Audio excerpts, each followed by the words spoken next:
Can you hear us? Anyone? Okay, sound should be better now. Hello, Mr. Peters. Okay, great. Yay. I had to change a setting on my OBS. Yeah, it would be unfortunate if we did the whole stream without That any would be sound. very unfortunate. And I was going to say, like, the reason I don't watch the stream is because it feels like we're just having a conversation about analysis, and we're just having a long chess conversation to me, and I kind of lose track of the fact that we're actually streaming a lot of the time. Wouldn't that be a reason to But watch the I will stream? So that yeah, you like I don't remember have that you're anything. streaming? Yeah. I get, involved in the moment. Anyway, Hey, we're we getting got sidetracked we again. got a couple people whose games we're doing in chat. I see SGIS, and I think that's Transo. I assume that's Transu. Yeah. Transoxa. From the Czech Republic. Is he from the Czech CZD. Republic? That's exciting. I believe so. All you And it like would be weird to have Europeans. CZD. Yeah. Czech The Republic. Czech Republic, yeah. Is it Skiz? Skis? Skigizgiz. Skigizgiz. There we go. It's Yeah, perfect. nobody knows how to pronounce it, but we have fun trying. Well, it looks like we have I, quite a collection, so why don't we fire on up? Sounds good to me. So our first game here is on board 7. So of course we, as per tradition, we're starting from the lower boards, moving up until we get to the highest boards. SP's sound is a little bit low. I'll turn you up. Test. 1, 2, 3. Yeah, give me 1 second. I can just shout. Nope, I had your volume That's a lowered lie. for some reason. I don't know why. Huh. That should be better. If comments onward if he remains too quiet. Aaron, there were no board 8 nominations, unfortunately. But we would have picked 6 games anyway. But yeah, there were no board 8 nominations. The board 8's you gotta fight for yourselves. You know, nominate your games if you feel like you played a good game. You can play an instructive game and still like not be a super strong player. So we gotta get those. As we're about to see. Yeah, no, this was a really interesting game. So this was a game between. You want to take this one, SP? Craft and Ixitixel. Ixitixel, that's right. Ixitixel. We were hypothesizing that Ixitixel was an Aztec warrior. We weren't really sure, though. It's a bit of a strange combination of letters there. A lot of X's. I like the X's. Certainly not the strangest name we've seen. And Ixitixel rocking out the good old 1B3. I mean, at a rating level of 1600, you can play pretty much any reasonable move in the opening and have a reasonable game, so no comments here. And we get d5, bishop b2, knight c6. So this is already interesting. This is a little bit of a committal move because, I mean, oftentimes black would consider making a move like c5 in this position. So already black is committing to not putting the pawn on c5, not gaining as much space in the center. But to me, this move has a very clear intention, so I got a little bit confused later on. What is this move intending, SP? See, the quizzing starting already. Okay, so I see 2 things. Either it could support d4, or you could be playing for some kind of like fried liver early attack, but neither of them seem particularly great to me. So that was neither of the things that I was expecting. To me, this move screams like we're playing e5 next move. Oh yeah, that's a good point. I didn't even think of that. I'm just going to be quiet now for the rest of the stream because that's horrendously obvious to be missing. No, it's all good. Yeah, d4 definitely doesn't seem strong considering I think black just gets overextended in the center. White will play like e3, c3. And like you said, bishop f5 is very... I mean, bishop f5 is probably a fine move, but not with the idea of trying to go after c2. I can hang my head in shame. I told you before the stream that I'm not feeling super No, romantic. you're But good, you're yeah, good. yeah, E5 makes a lot more sense. So personally I would have expected the move knight f3 here from white. But white continued to play in sort of his like KG style e3. I was commenting to SP before the stream that this reminds me of the Queen's Indian. It's like a Queen's Indian structure for white. And I was surprised here that black chose not to play e5. Although I will say this this is definitely complicated because play could continue something like bishop e5, looking to undermine this point. Black can go bishop d6, and then all sorts of shenanigans can break loose because now that the bishop has left this f8 square, all of a sudden we have a nice juicy little x-ray, so white can play f4 and the position immediately explodes into this tactical mess.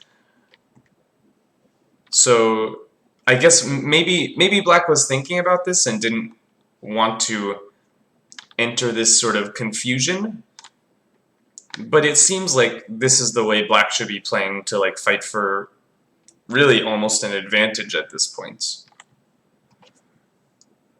Yeah, it definitely does make sense to grab the center when your opponent is not taking it. How is b takes f4, bishop takes g7, queen h4 from Iago? So this is a line. I played something like this with colors reversed, but this shouldn't work because so this is something I play something like this for white. First of all, can I play king f1? Is my first question. I mean, you probably have to, don't you? Well, you could play g3. That's actually one of the lines. No, you play king f1. You play king f1. And then you're losing a rook, and I don't think you have enough compensation. Yeah, exactly. This is...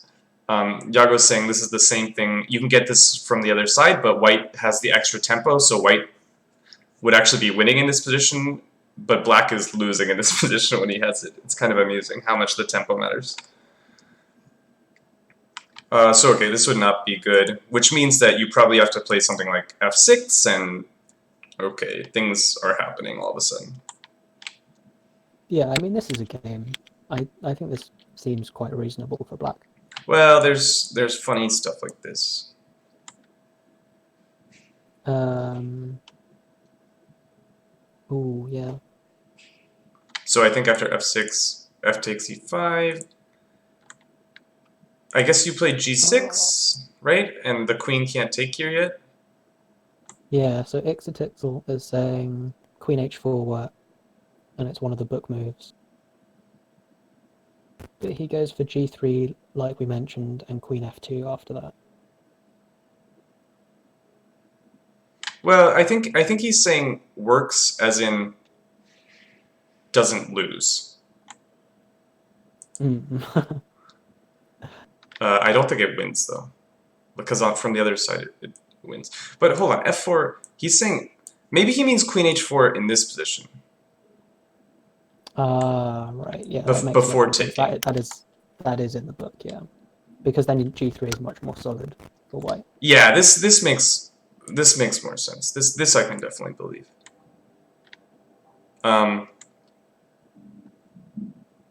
Someone had a question. How is f6 instead of bishop d6? Let's take a look. f6, probably a fine move. I wonder if you can do something like... No, it just seems a bit greedy. Like sacking the bishop on e5 is what I was thinking, but I don't think you get enough. Oh, for the... Something like this. That's interesting. I would probably go... No, go king e7. That move.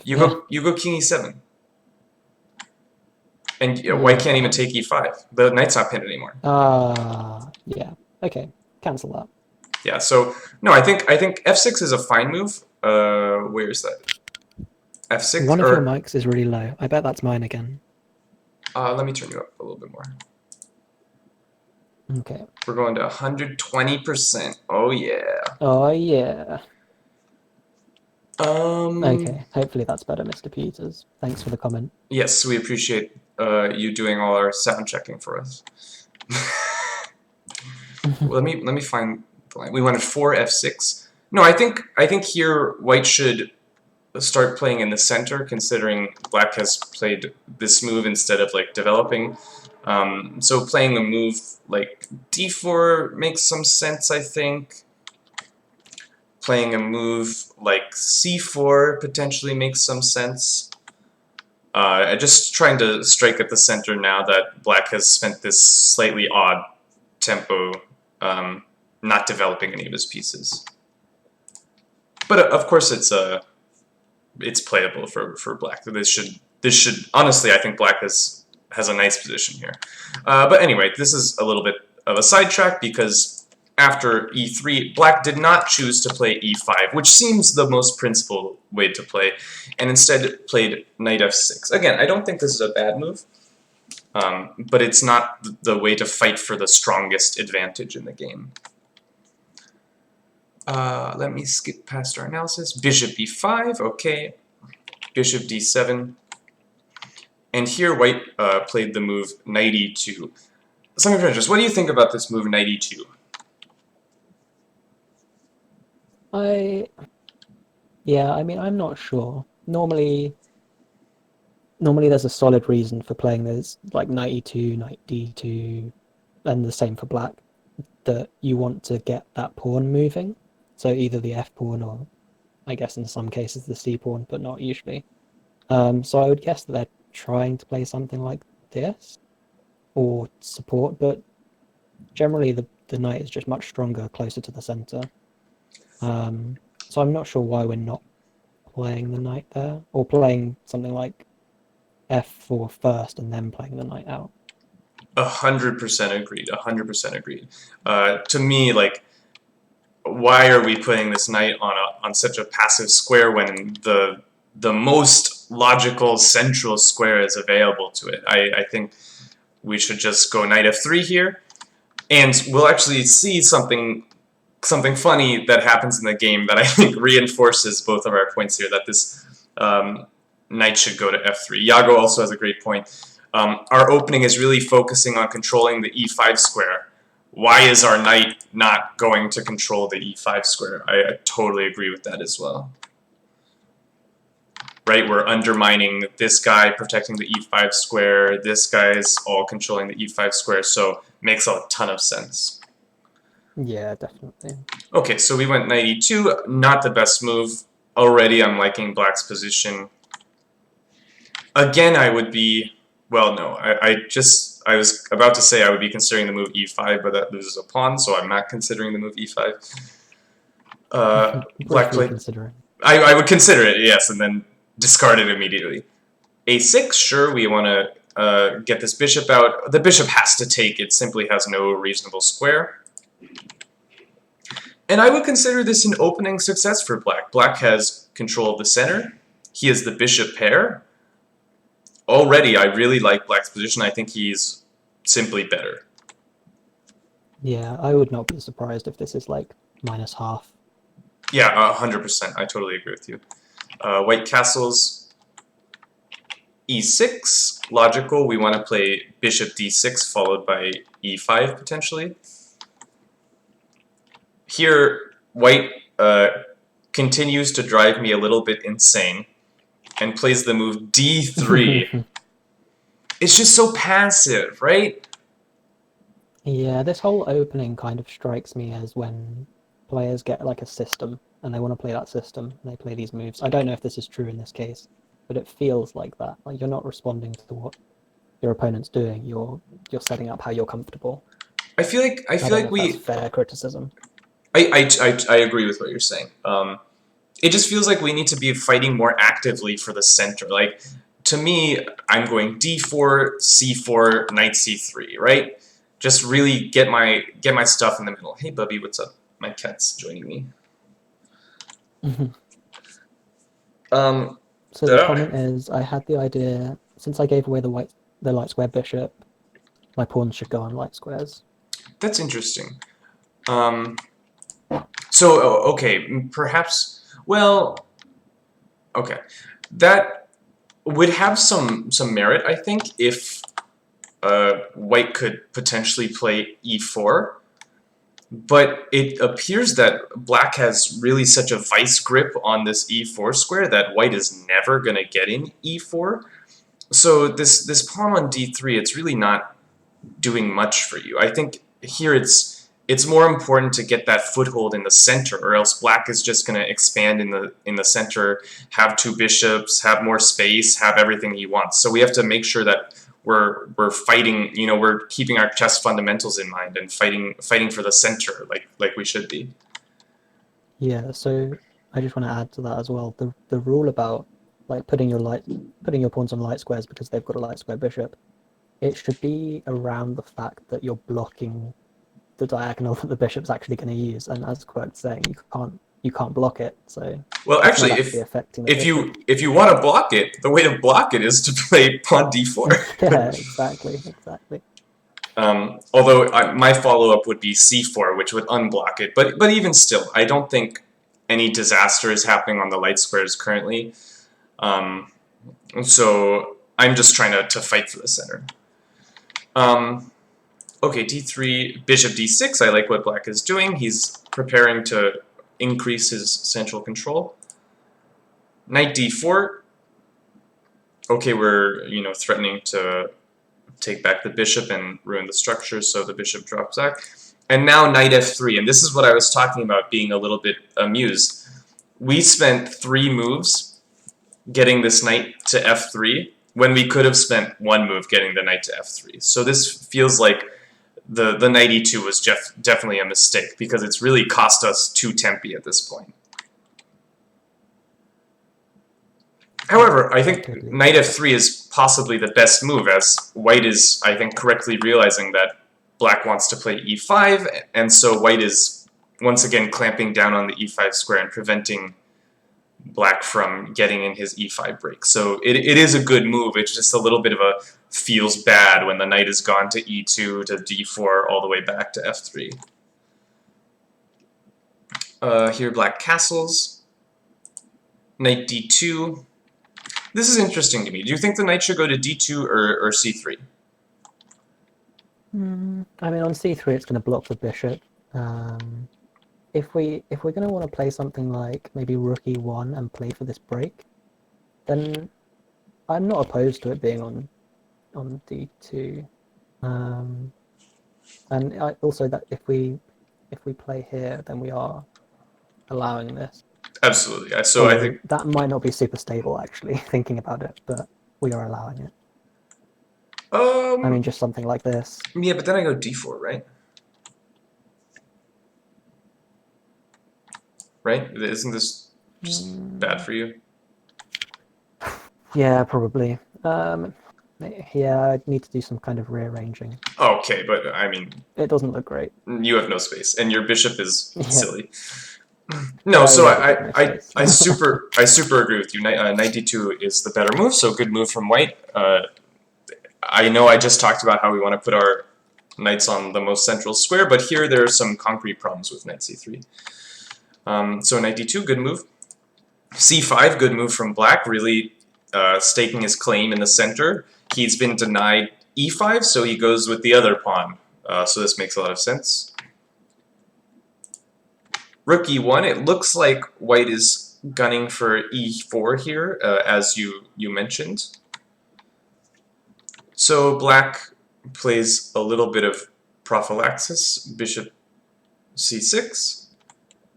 I wonder if we're actually threatening e4 in a way, though. So... oh, actually, yeah, we are. So I was looking at, say, we play a nothing move. Like this, shutting the bishop down, but then we've got this. Yeah. This fork. I'm interested. So, yeah. Yeah, it's probably just a good move. However, it does sort of wander into this knight e5, which is something White was probably interested in playing at some point anyway.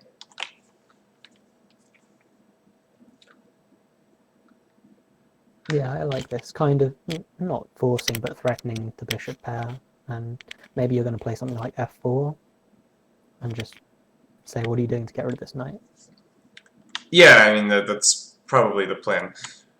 Aaron was saying he sort of liked that position after d4 with when the position closed down and you played this like 92 g3 stuff. I think I'm gonna disagree with that one, but we're just evaluating it differently, I suppose. I think that position was good for black. Instead of bishop c6, maybe queen c7 first. So the idea is to prevent knight e5. However, aren't I getting e4 here all of a sudden? Yeah, I mean, that's what we were trying to prevent with bishop c6, so almost by definition. Yeah, I think this is not so bad for white. White gets his foot in the door in the center, which is really important right now. So I think this is okay. But of course, bishop c6 does allow knight e5. Here, I probably would play queen c7 as black, just so that if white takes, I have the option to take with the queen and not... Well, but hold on, I'm actually allowing this structure to be damaged. How much do I care about that? Yeah, there's not a huge amount of backup for white. So say we go in for something like this. Maybe if we're going here, this just seems very dangerous. Well, I'm not sure I was going to... Well... I know we might not go in for that, but I assume that's the point. We're going to open up this file. So it seems like... what if I do like this? I guess bishop e7 is fine. Yeah. Yeah, I agree. I think you're giving black too much of an attack. So maybe that's just not a real thing. Not queen g4, e4. Play. Black. E4 here.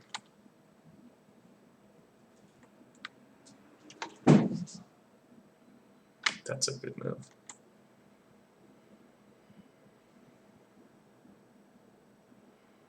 Yeah, I like this. Active. My brain hurts. I don't know, queen c7.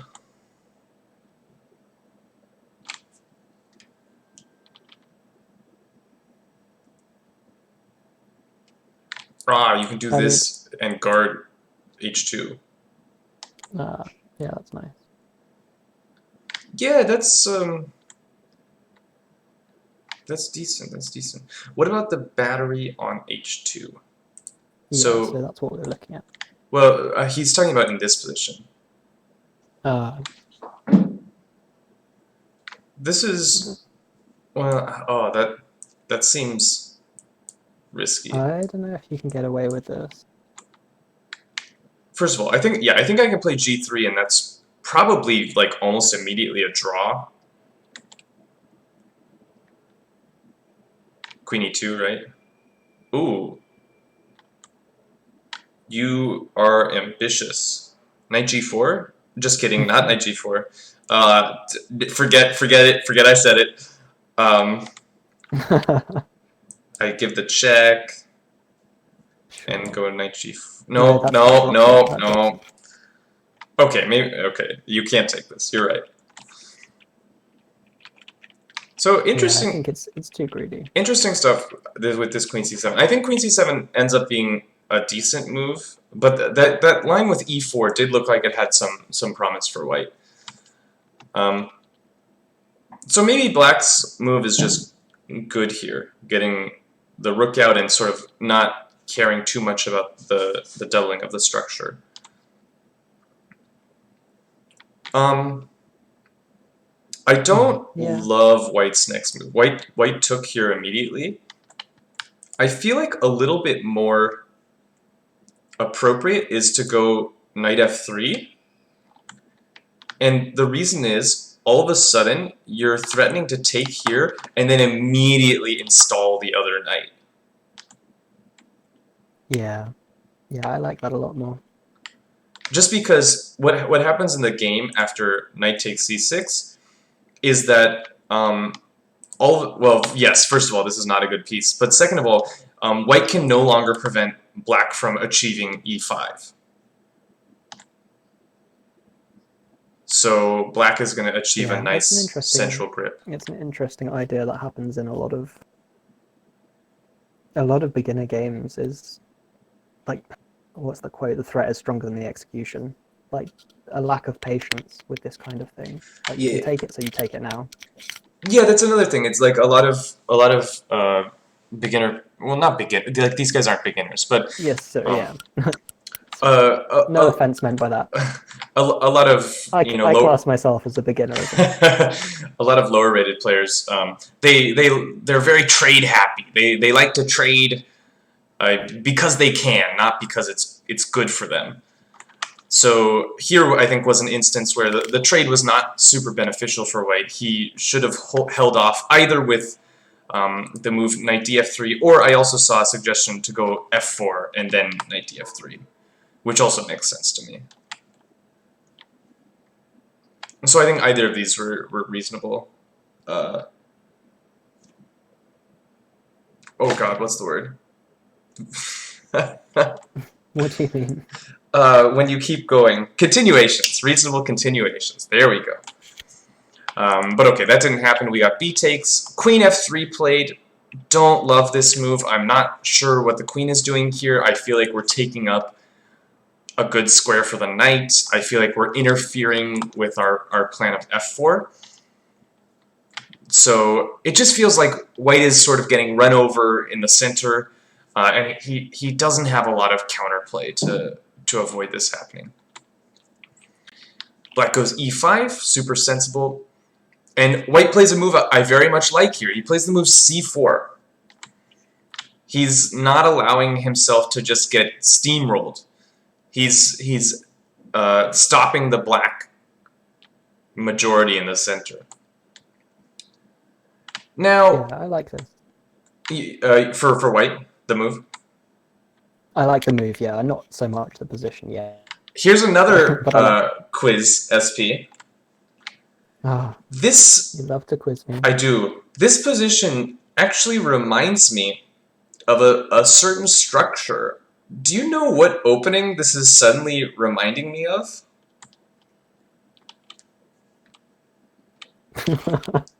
Quizzing me and quizzing me on openings is just not. Well, it's a structure. It's a structure. Yeah, but I am assuming it's not one that arrives from a position, from an opening I play. Oh, I think it could. I don't know. Not familiar to me. To me, this structure here looks like a Samish Nimzo Indian. Yeah, see, I don't play Nimzo. I play anti-Nimzo. Oh, okay. But that's what everyone's saying in chat. This looks like the black has the white side of a Samish Nimzo Indian. You know where white plays bishop e5, takes here and doubles the pawn. He gives up the center, but he inflicts these structural weaknesses on the black side. Sure. No, I didn't even realize you were talking about reversed colors. Well, yeah, that makes sense. Yeah, so this is this looks like a reverse Samish Nimzo Indian to me all of a sudden, which is very interesting. It shows that white's position definitely still has something to play for here.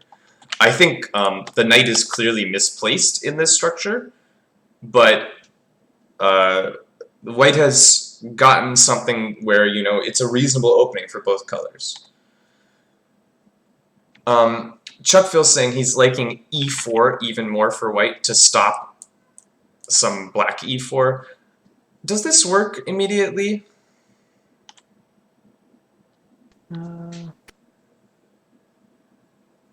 I don't know. I feel like I have something like this. Yeah, that's exactly what I was thinking. I don't think this is quite working for black right now. I agree that this is very much in the spirit of the way black wants to be playing. Black wants to be playing very dynamically to try and use his space in the center before his weaknesses become pronounced. But this feels like we're rushing a little bit.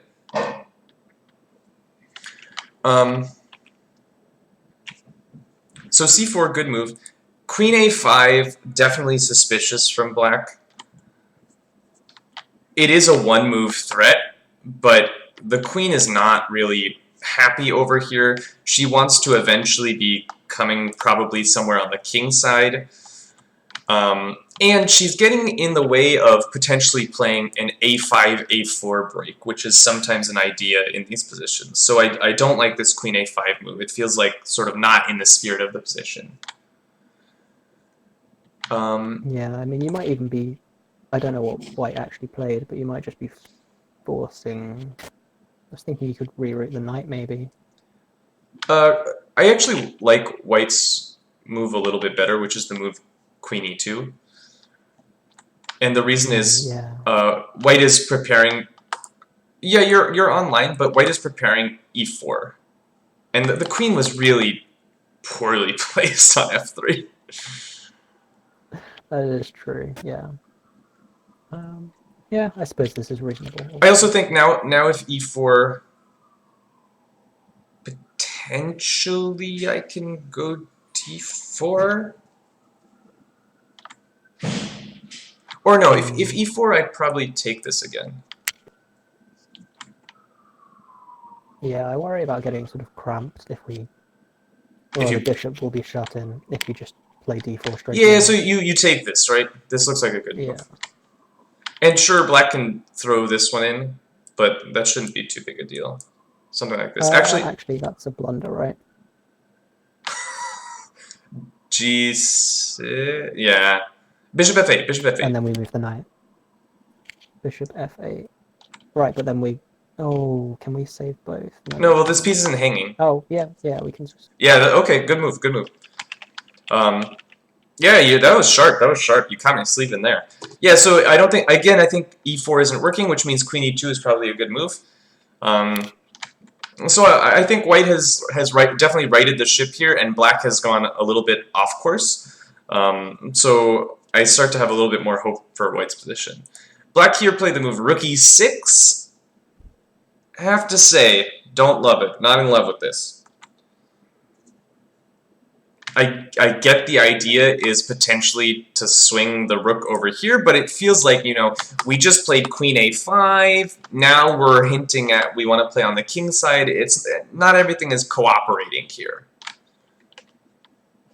Yeah, it's better to have a bad plan that you stick to. Agreed. And in this case, we sort of have like two plans that don't go together. So don't love this rook e6 move. A better move? I don't know. Do you have a better move? I want to play f5 somehow. Which means I want to move this knight. Yeah. Knight d7? Is that too stupid?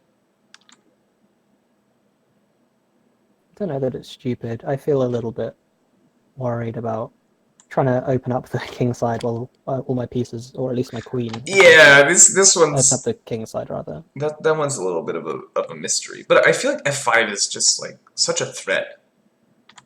Well, here white goes e4, and then I'm really not getting what I want, and I feel sad. I feel sad that I moved my knight away from f6. Maybe we just, like, close it down. Yeah, but this is... Well, okay, hold on. Let me not do something too stupid for once. No, but don't you have a problem here, like this happening? Yeah, probably. And it all kind of comes back to this queen being so far offside. Yeah, if the queen were on d8, this looks a lot better for black, because I have hopes of getting f5 in. We can always come back, but... Yeah, I think this is a roughly balanced position, I would say. I don't favor one side more than the other. But okay, rook e6, don't love it. f3, I don't know why we're playing f3. Can we just go e4? Aren't we ready? What's your idea? Just shutting out their bishop? Yeah, this is a really standard plan. Like Space? Black wants to play e4 at some point. In fact, he might be ready all of a sudden because, I don't know, say I do something really dumb. Now, this sort of stuff isn't as strong because I can take with the rook and you're not, well... You do drop a pawn. Yeah. Okay, it's still not working. Can I get away with this one this time? Oh, probably, yeah. I'm dropping this pawn, though, at the end of the line. But this one feels a little bit more sketchy. I take back. And then something like this. Yeah, this is risky because the queen's attacking the queen's attacking the knight. Actually, isn't white just losing? There's this idea. I think white is losing. This looks bad. I mean, what do you do? Yeah, your white is just losing here. So you can't take this pawn, but if you can't take this pawn, that means e4 is actually a threat.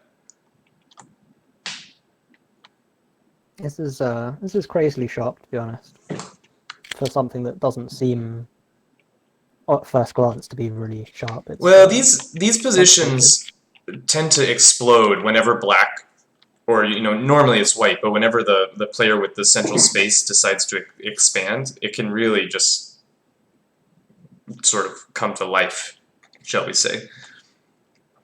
So here, I think e4 was a threat. So maybe that's why they played f3, but I think white is ready to just play e4 and just totally shut down that threat.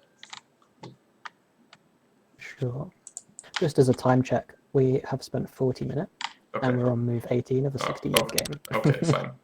I think it gets... Even for our standard hour per game, Yikes. we're probably getting too slow. f3, you probably can't go e4 this time. I want to, but I don't think you can. Yeah, this is too ridiculous. So okay, f3 is fine, but it doesn't really accomplish a lot. Rook d8. Sort of reacting to threats. Rook e d1. Mysterious. Well, I want to play a rook to d1, and I don't want to drop a pawn, but I also do not want to play... Why do you want a rook on d1? Centralize. Oh, it's because you want to go... But what is it doing on d1? I mean, nothing, but... Let's play e4. Let's play e4, put this rook on f1, and try and get f4 in.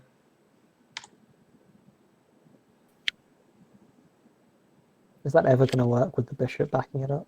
I'll play bishop c1 at some point. Actually, okay, let's play e4, get this knight around, go here. It's a lot of moves, but the position is going to be pretty closed here. It's closed. Yeah, I like that. Okay, so I don't like this. It feels like white is struggling to come up with a productive plan. And just as I say that, black gently encourages white to play e4 here. Subtle threats. Yeah, I don't know.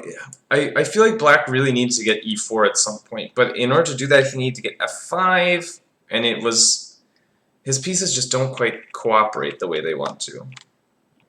So, okay, queen c7, e4. Knight h5, okay. Sure. Good move. Here, black goes g3. I want to get f5 in, but it's so... Yeah. It's so hard. Right, I want a bishop sitting here on c8. I kind of want to play something like this. I also would like to point out to you that LPDO.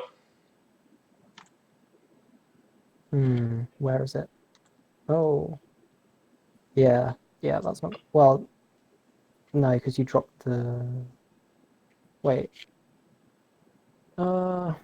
Is that rook just cooked? Yeah. Well, you go g6? What is this?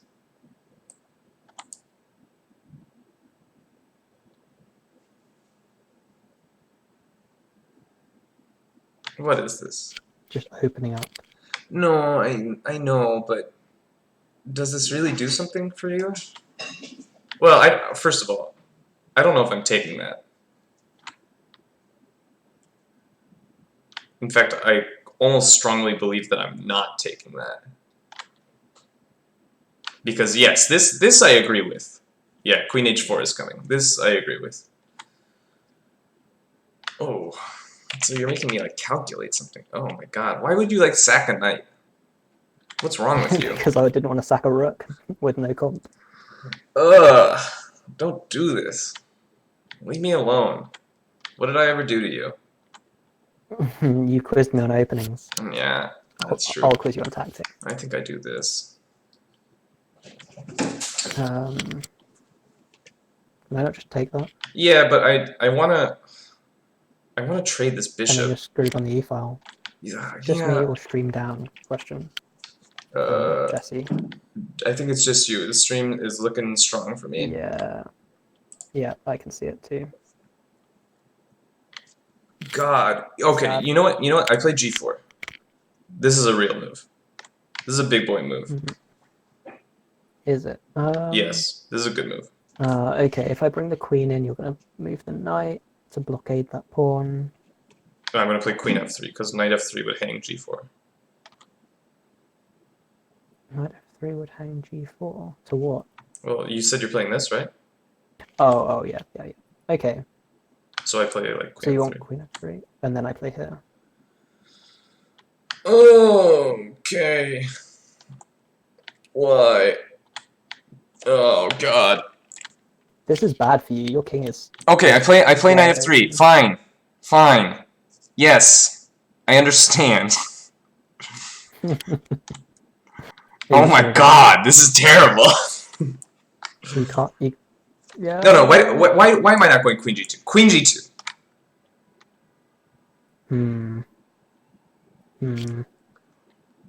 I did sack a piece. What did I get myself involved with? Okay, I'll go here with this. Yeah. Oh, that's mate. Never mind. No, Oh, you mate. I'm mating. I'm a genius. So I have to trade. I have to trade. Rook g6 before queen h4. Yeah, probably. And then there's even like h5 ideas. If we want to be slow and sadistic. Does this work? Can I do this? I think I might just ignore you. Yeah, I had a feeling you might. But I don't know. Are you okay here? That's a queen. Why? Oh, it's not a queen.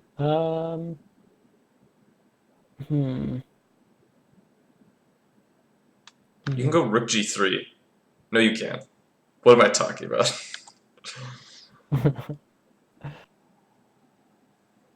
No, you go like bishop e7, and you just have massive comp. Yeah, or queen g5, Yago's saying. Queen g5? What is this? Oh. I see. But no, here I get this one. And I'm very happy all of a sudden. Yeah. Okay. Anyway, this was nothing close to what was played. It's Yeah. an example of what could happen. No, but I'm sidetracked. I'm pointing out that, well, I'm pointing this out because you played queen e7. The game moves bishop f8. It's not that much better than, you know, I just want to jam this one. This piece is so unhappy. You have to take care of your unprotected pieces. I mean, I'm sacking there. Oh, it's sure, but like And I'm quite. Are you? About it. Why are you happy? You played a terrible. You just played an unimproving move. Like, why should this be better than your other version? I'm doing the same thing. Oh, I don't think it's better. I'm just still happy. I don't think you should be. I'm doing something like this and this. Yeah, but I'm not gonna. Or are you just gonna? I'm just gonna blockade it. Okay.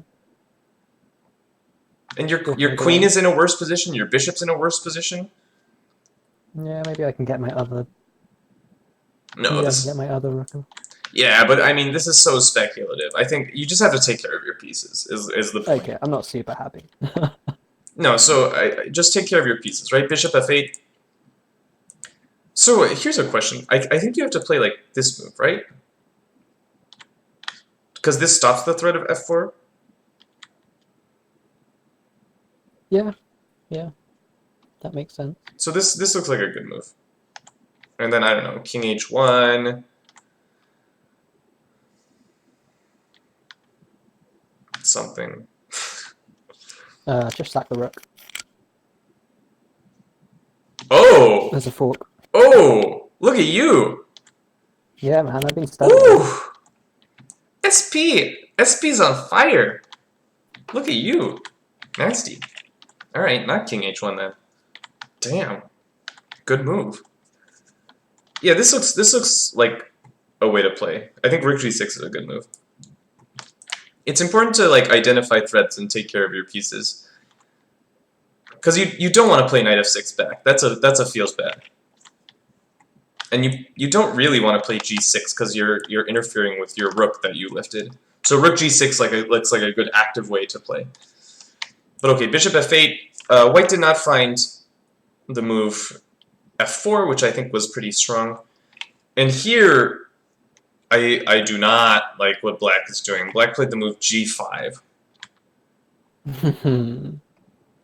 Yeah, I mean, what is the threat here? I think he wants to go g4. But my first question is, haven't you just improved this? Yeah, and also g4 is not a threat either. Oops, sorry. No, it's not. I mean, maybe you want to go rook g6 and g4. I don't know. I agree. It's just not a good move. I think he's trying to make sense of his bishop on f8, but it's so weakening. The other thing about this is, like, when I see the move g5, one thing immediately jumps out to me. What's jumping out to me? Something pretentious.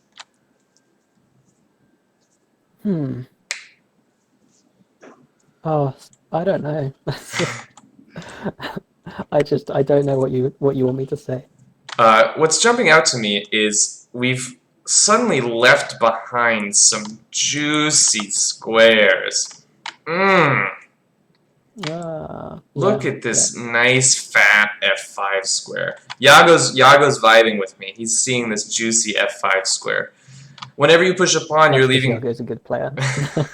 you're leaving weaknesses behind. So this move is so. The reason we say that pawn moves like this are so weakening is that we're weakening this f5 square. So white played very logically knight e3. I think f4 is still a good move, but knight e3 is also a good move, looking to take advantage of the weakness of the previous move. Knight e3 also comes with the threat against the d5 pawn. So d4 was played, now knight f5. Knight g7, you have to swap this off. And g4. I like what white is doing. White is suddenly, taking the initiative. He's in the driver's seat. And now black has a problem. He wants to trade this knight off, but if he trades this knight off, all of a sudden he's left with this terrible bishop. So yeah, I mean, neither side has great bishops. I'm just like, if we ever get to a bishop ending, black is like losing. Yeah. Okay, here. Yeah, go ahead. No, I was just saying if black gets to a bishop ending. Yeah, here black plays knight takes f5, and I don't like this move. But you like this move? I think it's necessary. I think it's really unnecessary, and the reason is I think this is a really bad move, and the reason is the position is very closed.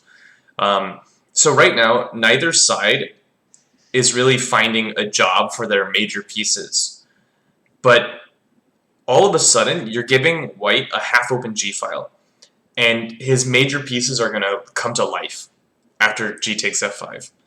It's like you just improved all of these pieces. It doesn't look like it immediately, but these pieces, all of a sudden, they have a job, where before they like really didn't have a job. So I don't like this at all. I have a shameful confession. I was looking at this. Oh, well, this is strange. Which is what I thought was fine. Yeah. No, you go g takes. Sure. I think a much better plan was, I see this move g4, What does that make me think about? Well, that makes me think about the f4 square. So I want to play a move like, I don't know, rook f6 and go knight e6, knight f4 and claim that, okay, you have a knight on f5, but I'm going to put a knight on f4. I suppose the difference there being that white can trade that off. Yeah, but again, if you trade that off, then I can start to look for jobs for my major pieces because you're giving me this half-open file to play with, right? So I don't know. I don't want to. File which is strongly defended by this knight. Yeah, but I can get a rook on g6, rook on g8, play h5. I have something to play for. Is my opinion. You're welcome to disagree. Convinced. Yeah. I think it's better than what white or black got in the game because what black gets in the game is just like almost losing by force. First of all, rook e7. That's not the square. It can't be the square. We've got another person asking for me to be louder. The people want to hear me. I wonder if I can turn it up on Discord at all. I've been turning you up on Discord. You're pretty amped up. I'll turn you up a little bit more, but after this, I'm worried you might start getting like distorted or something. Even more so than normal. Well, you've been good. No robots today. I think I'm on maximum. I've turned him up a bit more. Hopefully it's good. I don't want to turn him up too much more. Okay. Rook e7, this just looks like we're sort of interfering with all our pieces. Our rooks aren't communicating. And we're just going to see that white just plays supernatural moves, and black's position like falls apart. King f2, super logical. We're going to bring our majors. Rook h1, we're preparing to play h4. Rook 8 g1, this rook goes to the g file. It's like, it plays itself. King f7, h4. Here, as far as I'm concerned, there's like an only move of h6. It wasn't played, but I think you have to keep this file closed. Otherwise, terrible things are going to happen. Bishop e7, takes. There's some sort of background noise, by the way. That's my cat. Yeah, I was going to say it sounds very much like a cat walking across the keyboard. It's a cat. Okay, no worries. Look at this. White's playing brilliantly. White's just playing the most natural moves, and black is suddenly has just like an awful position, and I think it has a lot to do with the structural change that came about. Prepared h4 better. I think he prepared h4 perfectly fine. This looks great. Yeah, I wonder if we spend too much time like moving the king down and the queen across or something like that, then maybe black gets something going. I don't know. But I think it's fine for white. I agree. I think h4 is timely here. Bishop e7 takes, rook h6. This is perfect. Bishop f6. Rook gh1. It's like he's playing such logical chess. I love what's going on here. This is great chess being played. Rook h8. Like, oh my god. Look at what's going on here. No, this is... Yeah, if you want a definition of passive. Yeah, really. This is just great chess from the white side. Bishop c1. Let me see. Do I have a threat?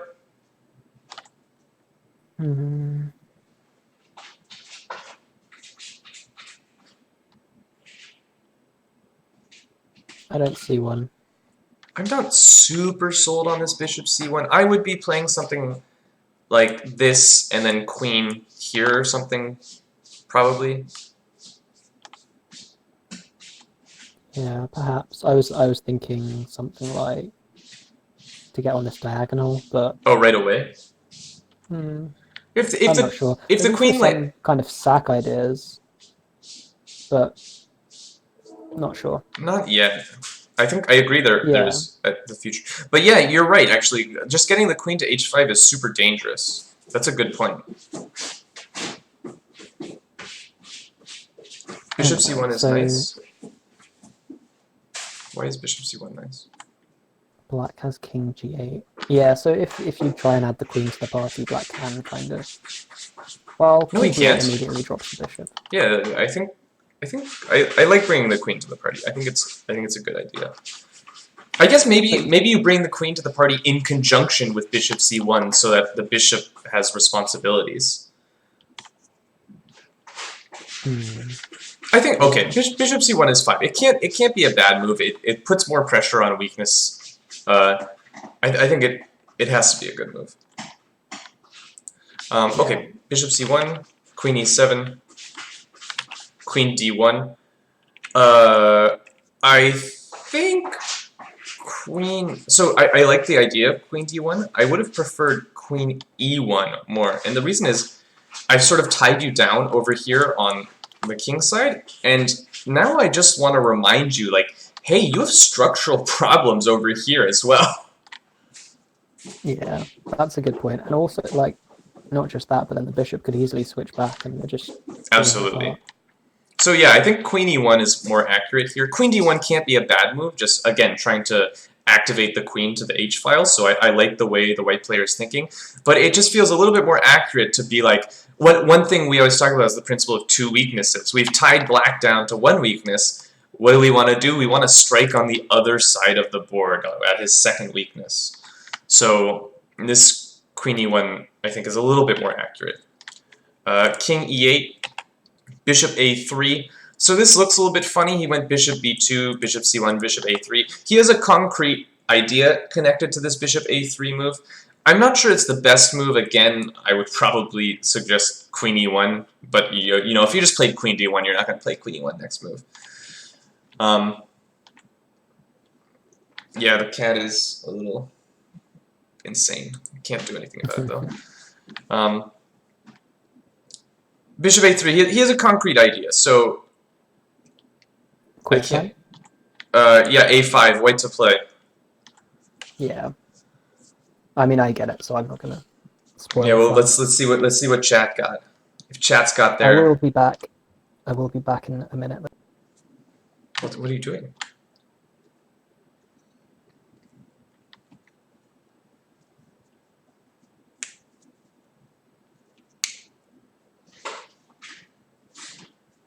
Yeah, Iago got it. Just bishop takes c5. Removing the guard. Queen is overloaded. It's guarding c5 and f6. So bishop takes c5 is winning up pawn. Nicely done, nicely done. So yeah, bishop takes, rook takes f6. And black plays a good move here. Black plays h5. Because, no, white is not quite coordinated. This rook is a little bit separated from the rest of the team. And black... Oh god, I highlighted everything. Black actually has some counterplay potentially with this h-pawn. Okay, white went rook g1. We found it. They were good. Nice. Iago says he'd be tempted to go queen e1 first. I agree. I think queen e1 is actually a better move. But bishop takes c5 is not a bad move. You're winning material. How bad can it be? Yeah, there's no way to save it. Yeah, Iago, you're pointing out you don't like bishop takes c5. I agree. In that you're actually you're giving up some of your binds by allowing black to play h5. But material is material. I think black should still be, or sorry, white should still be winning here. So I'm not gonna go too deep into that. Rook g1. I don't love rook g1. I mean, the h-pawn is a passed pawn. I think we should be paying some respect to the h-pawn. So I don't see why we're taking our rook off of the h-file. I guess he wants to go like queen d2 and stuff, but you know, this is an h-pawn. You can't just ignore this thing. It's got a rook behind it. It's gonna groove a little bit. I want to say one more thing about what Iago is saying, which comes into like loads of tactics. You can see the tactic, but you have to assess the position afterwards. Mm-hmm. And I think that's a really good point that he's making. It is much worse, and especially in light of these H and G pawns, you don't want to cash in too early and then basically throw your position away. Yeah, I mean, even Just here, keep cranking up. I think White has a good position, but he has made it more difficult for himself to play. Yeah. And when you have a position that should be winning, this should be winning for White. White's up a pawn. White has a protected pass pawn on f5. The black king is very open. So I think if I were the white player, I would this should be winning. What am I going to focus on doing? I'm going to focus on eliminating counterplay. And I think that's what the white player didn't really appreciate here. And that's why it all started to go wrong. So what counterplay am I worried about? Well, I'm worried about this h-pawn. What am I going to do? I need to blockade this h-pawn. So, SP, what piece should we use to blockade this h-pawn? So I know, well, I'm pretty sure that you're going to say rook, but actually I want to play rook g4. That's not blockading the h-pawn. No, so yeah, but I think I can blockade it like this and then knock off this g pawn and then come back and win the h pawn.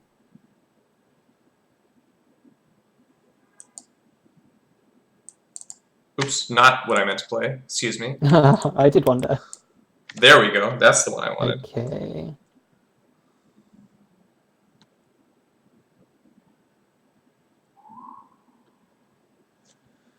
I am not happy with what I've done. I'm not happy, Queen Bob. a3. Queen a3, I will play king g3. Yeah, queen a3 I don't like. Oh no, but then I guard my h-pawn miraculously. Oh, I don't. Yeah, I mean, I can take this first. Okay, but... And then you take, and now I step up. Otherwise, I'm just wasting time.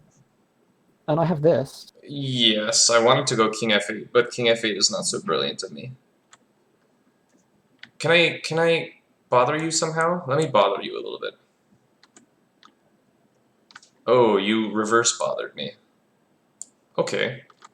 I mean, this is not a fun position. Yeah, it's like very messy all of a sudden, right? Like my king is a little bit wondering if it's so happy. You have to be worried about giving up random perpetuals with things like rook h3 or something. Yeah, you're probably right that I should be blockading with the rook. I actually was not going to blockade with the rook. Oh, the king. I want to blockade with the king.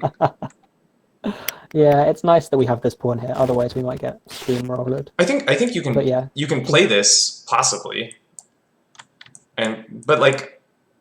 What? That just hangs. What hangs? Oh, I was not paying attention to my queen. My apologies. Good point. Yeah. So I want to go and blockade with the king. This is so important. You want to blockade with like your least valuable pieces. That's why I didn't like when SP was blockading with the queen. We want the queen to be out and about and like being active. So currently the king is my least valuable piece. I want to go blockade this h-pawn with the king, and you have to blockade this h-pawn. I think that's what the white player didn't appreciate, and pretty soon the h-pawn just like ran him over. So white played the move queen e2, not blockading the h-pawn. Black played king d7. I don't think this was strictly necessary. I feel like black can go h3 here. But okay, king d7, it's not a bad move. King e1, going the wrong direction, right? We gotta blockade this h-pawn. It's just gonna get stuffed down our throats otherwise. Queen e7, just forcing the rook to make a decision. Takes, and h3. Now, all of a sudden, white has to decide, am I going to blockade this with my queen? Am I playing rook h1? It's like not easy to play. So, again, he went queen h2. I think that's probably the best move. But it's not fun to play that move.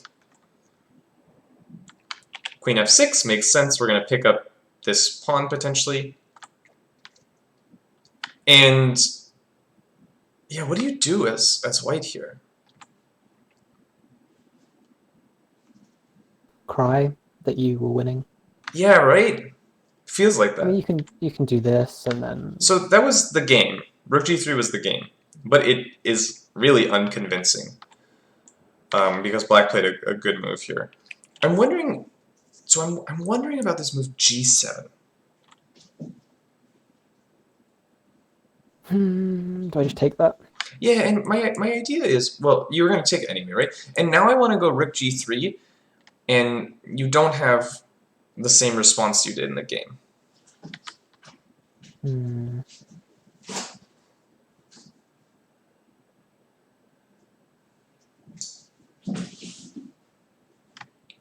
And rook g4. No, you go queen f6. Yeah. Yeah, it's just hard. It's so hard to play. I don't know what white does here. I feel like white has already squandered most of the advantage. It's relating to not blockading this h-pawn. So let's show the game. Rook g3, and black found this nice move, queen f4. And the problem is, Yeah. yes, white wins the h-pawn, but like, holy moly, are there some checks coming. Do you actually win the H pawn? Can you? Does this not work? Oh, yeah, good point. You don't win the h-pawn, and you're getting checked to death. Rough life. g7. This is definitely something to consider, but now it's coming. Lord, she's a coming. The checks are coming, and Yeah. first of all, I think I just have perpetual here, if I want. Yeah, because this space is controlled. You can never step behind the queen. Yeah, so Yeah.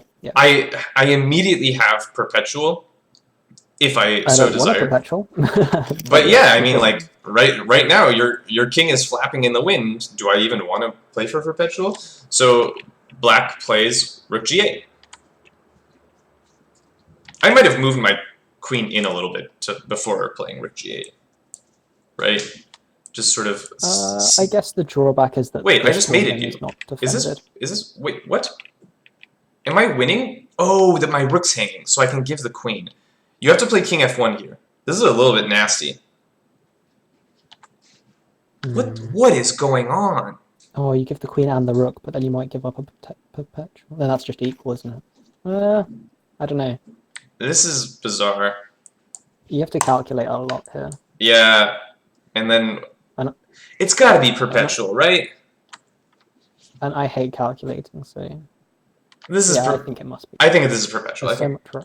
There's so much room. Yago when a queen takes d3.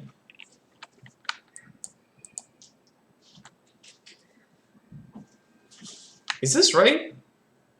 I'm not sure this is right, because now all of a sudden I have king e1.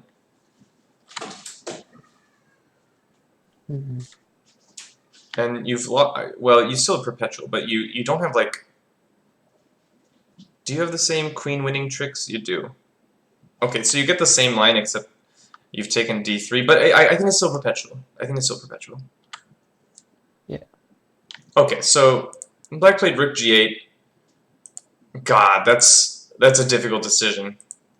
Maybe he didn't see the full line, but There's massive time pressure at the moment as well. They're under 2 minutes. oh, that's brutal. Can't this king escape to h6? I'll be honest, Chuckville, possibly. I'm not gonna go into it because it didn't happen in the game in the full line. It didn't happen in the game. We're running behind time, so you can explore that yourself. Rook takes h3, rook takes g7, and now king g3. I don't know. This feels a little bit beside the point. Why do we have to play this move, king g3? What are we accomplishing?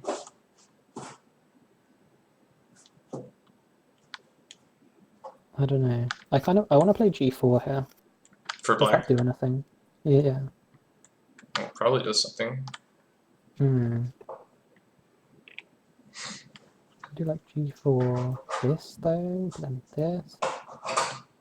It's messed up. No, If you this step is down, this. I'm taking him. Yeah, no, this This is just losing. wins. No, but why do you play rook h7? What, So I don't because I take the can't rook? because I can't take that.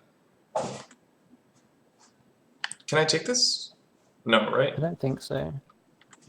Yeah. Okay. Yeah, that's a good move.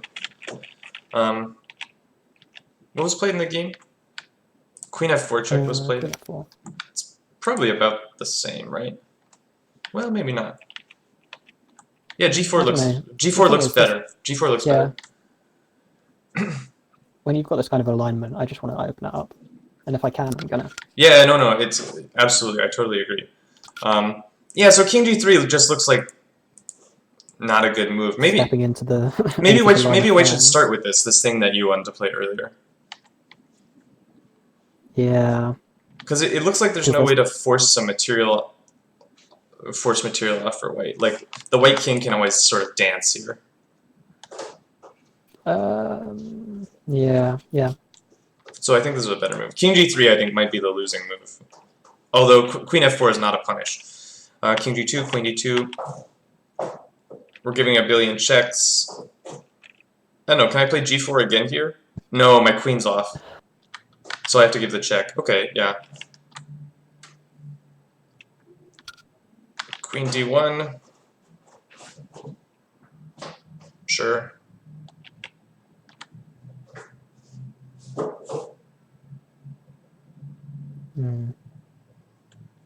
And now he takes. Yeah. White just sort of made all his pieces terribly passive. Yeah, no, it's good. I agree. Yeah, White's just gone wrong. He's just losing all of a sudden. His pieces are too passive. So yeah, queen takes d3. Rook g3. I guard my pawn. Rook g3? Hold on. Throw in this one in the chat. Black to play and win.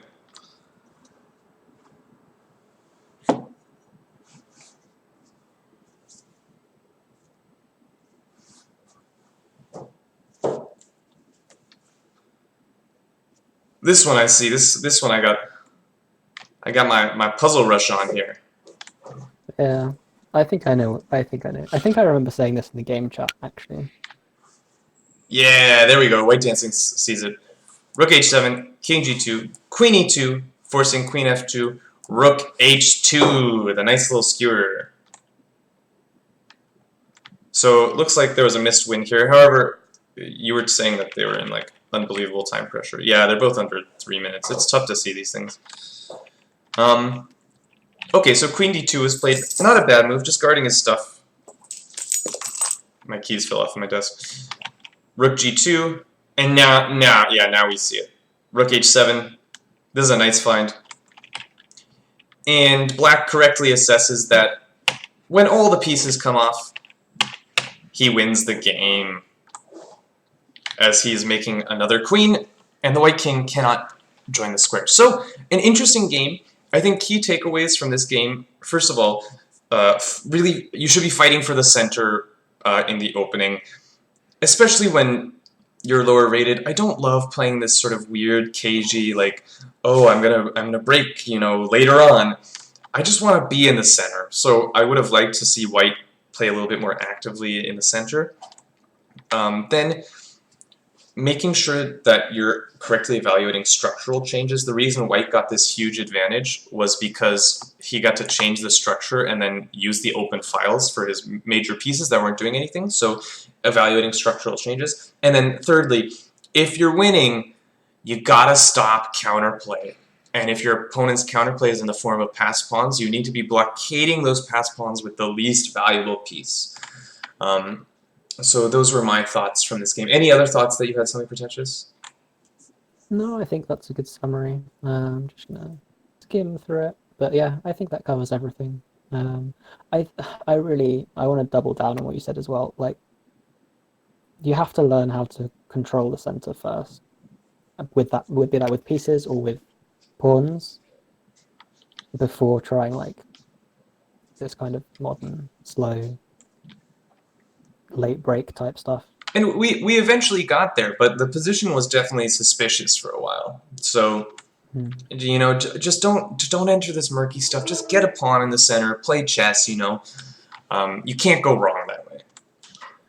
Oh, and Mr. Peters, we're going to be going on to do 2 more games, just so you're aware. Yeah, we just take forever. All right, let's get a move on. Numberman 768 Hopefully versus the next game is shorter. Tranzu. This is a board 6 game. This game is shorter. Which game? It's only a little bit shorter. 47 Yeah, moves. we picked some long games. Yeah, I was saying I hope. I hope. Let's see how it goes. We got a nice Queen's Gambit accepted. You know something about this, Son Pretentious? I know a little bit about this, but not very much. God damn it. I mean, I play it all the time, but I don't know anything about it. So White plays e3. E3 is the I really want to make sure I get my pawn back move. I will say, I play knight f3 here. The whole point of knight f3 is to control the e5 square. Because after e3, it is possible for black to play e5 immediately, due to the fact that the queen is hanging here, so white really can't take the e5, or isn't advised to take the e5 pawn. There's also this move e4, as Iago mentions, which is a gambit line. If black so chooses, and this gets extremely sharp. Nothing wrong with e3. However, I will say it's probably not the most ambitious approach. I would go knight f3 because I think e5 is pretty equal in this line. Also, SP, you know this one. Why can black not hold on to this pawn? Oh, I love it when this happens. So, the main point is that this diagonal is weakened, and that this pawn is going to be pinned. Oh, not that way, that way. So you can undermine it. And if you try and keep it, wait, you can't. You basically can't try to keep it. Yeah. So what happens if c6 is played? Because the c6, so then you take, and then yeah, this is a nice little trick. And you can't defend this way because the pawn is pinned. So not happy. Yeah, so e3 is the, like, I just really want to get my pawn back way to play. Which is fine, but like I said, I think black equalizes with e5, but e5 was not played. Knight f6, nothing wrong with this, just a normal Queen's Gambit position. Bishop takes c4, e6, and here, knight c3. And I actually have an issue with this move. This is something to take away here. If you're a white Queen's Gambit player, you should delay the move knight c3. This is actually very important. And the reason is there's a little bit of a problem that comes up when you play knight c3 immediately. So the line goes c5, knight f3, a6. And now, if you were to play sort of the normal way, which is bishop b3, black can go b5, or yeah, this is right, b5, castles, and black just has a pretty nice position here. He's gonna develop his pieces to good squares, and he's got sort of this Slav break, you know, this Slav structure where he goes c5 in the Slav. So this is pretty decent for black. Whereas if you delay the move knight c3, and you go knight f3, which is, I think, the correct move, c5, castles, a6, bishop b3. If black tries to play the same way with b5, white can go a4 here. And notice that this isn't really playable with the knight on c3, because black will go b4, and this knight all of a sudden has to go to some stupid square. But now that the knight isn't on c3, it doesn't really make sense for black to play b4. So this is a much better version of this for white. So main takeaway, you should delay the move knight c3 in the Queen's Gambit accepted until b5 is not really a thing. Yeah, this is playable. Yeah. Okay. But the pawns get really extended, and white has his normal break of b3. Okay. Right. Right? If you go something like this. I'm just taking notes there. Yeah. So you take and you play b3, and the structure gets collapsed a little bit. Okay, knight c3. It's not a blunder. It's just inaccurate in my view. c5, knight f3, a6, and here white goes a4. And this is more prophylaxis in this position rather than like striking out against the queen side. It's still a good move. He's preventing b5. Knight c6 makes sense. We castle. Bishop e7. Both sides are just playing normal, developing moves. Makes a lot of sense what's going on. And d5. I think this is a little premature. What do you think, Something Pretentious? So I agree, but on the other hand, I quite like it because you're going to get hopefully some sort of craziness. Black has not yet castled, although I think they probably will have time to castle. Maybe they make a mistake. That's how we want to play chess, right? Or maybe my opponent makes a mistake. Well, it's not so much hope chess as making it complicated. I don't think it's bad. I don't know. I just feel like it's probably not the most principled. Yeah, let's play like normal Queen's Gambit moves, right? You go here, you go Rook D1, you play E4. Okay, D5. I agree. It's not terrible, but I think about this from like a conceptual point of view. When I play D5, what I'm trading is I'm trading my D4 pawn for your E6 pawn. And just on a conceptual level, that's not a good trade. Yeah, I would suspect that the reason, and actually Numberman is in chat, but he says he doesn't remember why he did it. I would suspect that, so in the same structure, but where black has already traded, and you've got an IQP position, then D5 is much more thematic. That's true, but that is a different position once the IQP isn't solved. This pawn's stable here, whereas if it's an IQP, then yeah, you just want to offload it and cause craziness. Yeah, the other thing is like, because black hasn't exchanged these pawns, we haven't traded the c5 for the e3 pawn, so these pawns have a big influence on the board. Like, black still has this like central presence that's being felt, so I don't like offloading this pawn because it feels like white is giving up a lot of his central presence. So I don't love this. Like I said, I would play normal Queen's Gambit moves. You go Rook E2, or Queen E2, you Rook D1, you play for E4, D5. If you get E4, D5, I'm happy. But just D5 by itself feels a little bit too much right now. Takes, everything makes sense. And here, black plays a move that I like. He plays the move Knight B4. Just immediately questioning the bishop. And if the bishop moves, I'm going to get castled. I can always put the knight back on c6, so I think black has total equality here. If anything, he can start pushing for more as he has a little bit more control of the center. Here white goes e4. This is interesting. I would have expected to see a move like bishop c4. And then, you know, we castle, and this is some position. But instead, we got the move e4. I think this is very interesting. So we're giving up the bishop pair, but if you decide to take the bishop pair, then you're giving me a pass pawn on d5. What do you think about this? Is this a good decision, or is this a little bit too much? I do not think that you're going to do much with that pawn. On d5? Yeah. I feel like black's probably going to round it up. I don't know. So, again, I don't hate the decision. Let's look at this. Yeah, let's look at this, I like this less than the initial d5. What does black here play here? Castle?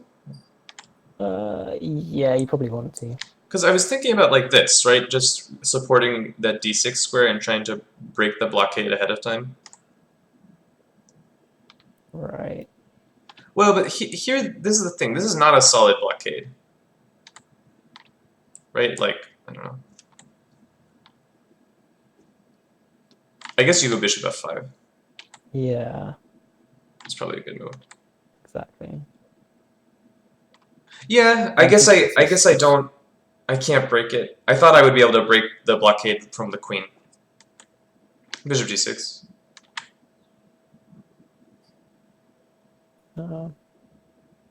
At least now black's not winning it back, but... Yeah, but I mean, It's also not Maybe going I'm just anywhere. going to roll these. Yeah, I mean, that's the plan if you're not going anywhere. I will say, it is the queen blockading, which we talked about this last game. It's not really what you want. Oh, did I blunder something? The thing that's important is if the knight's not attacking, if the knight's not getting here, then at least these squares are controlled and the rook's not coming in to like flush us out. Then I mean, White can force the trade if he wants. Like we looked at this, right? White can eventually play knight e4 and force this off.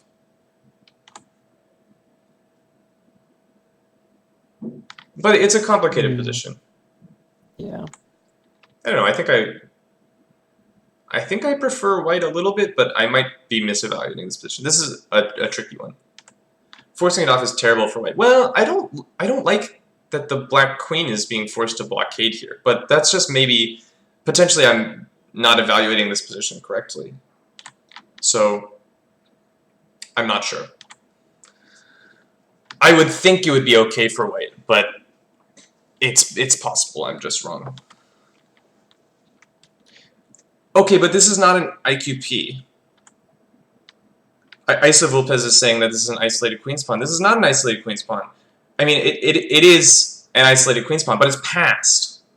Most of the time when you're playing isolated queen's pawn, it's on d4 and it's not passed. There's a pawn on e6. So, I don't know. I'm not sure. I'll just say I'm not sure. Let's put it that way. That's fair. That's fair. Okay, e4 is interesting. Maybe not good, but interesting. Castles. Now, here's what I can tell you. If e4 was you know, fine, queen b3 is definitely bad. I don't see what this move accomplishes. I don't see why we want this queen to go to b3.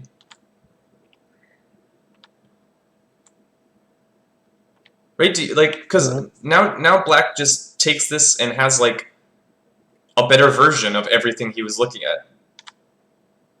You want to develop the dark square bishop instead?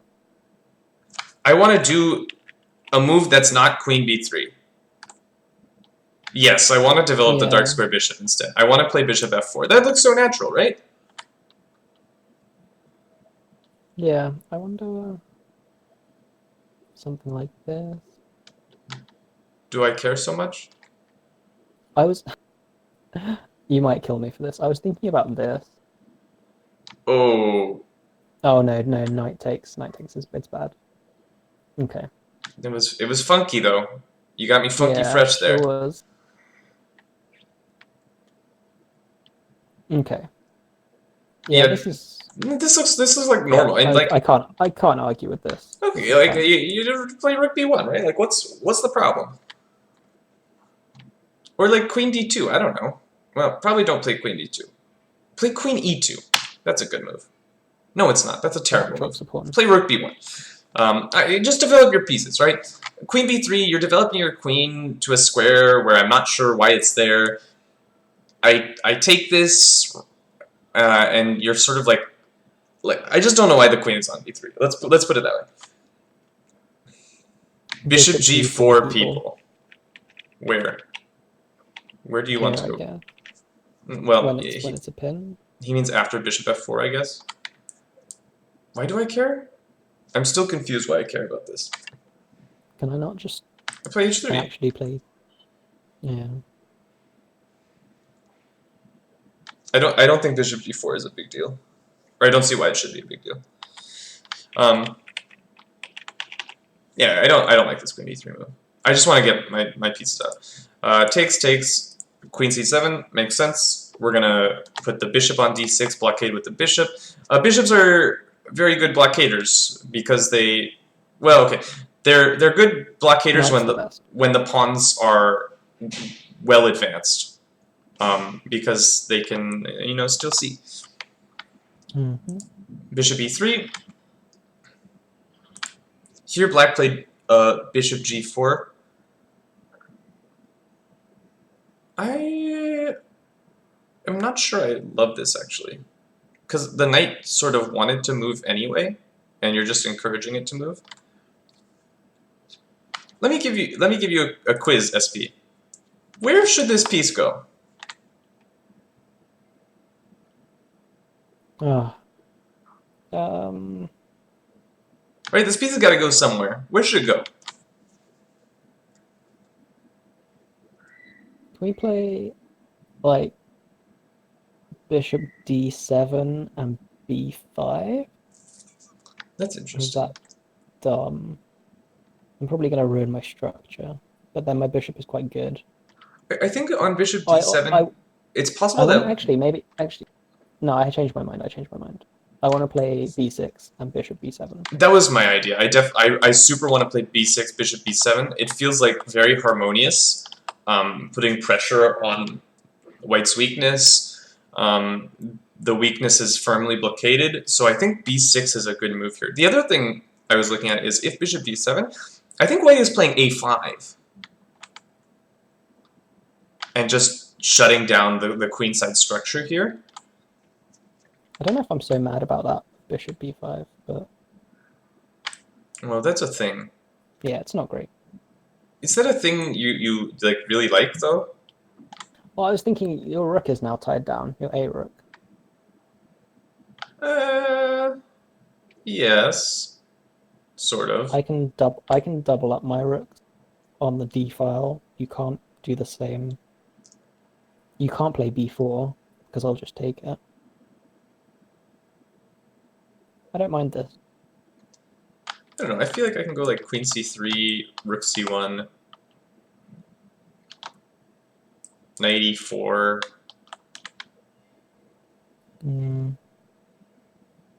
Yeah.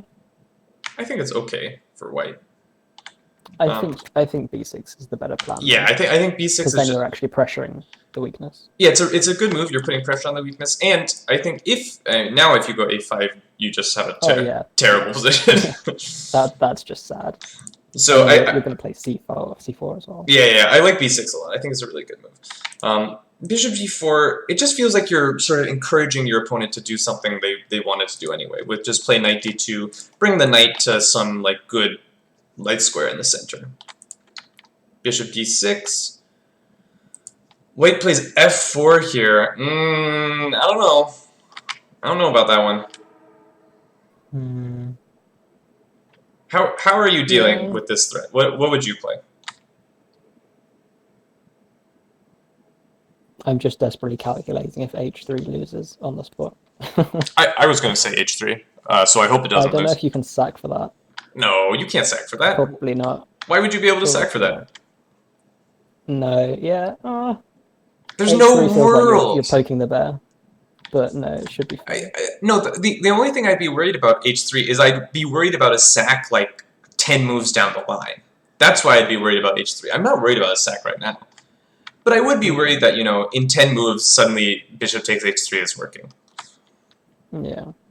But f4, man, that's committal. You're weakening your dark square diagonal. All of a sudden, this bishop on e3 can be a tactical liability. So I don't know if f4 is a bad move, but it's definitely a committal move. I definitely prefer h3 to f4, but I was thinking about g3 maybe. The light square. G3 I don't like.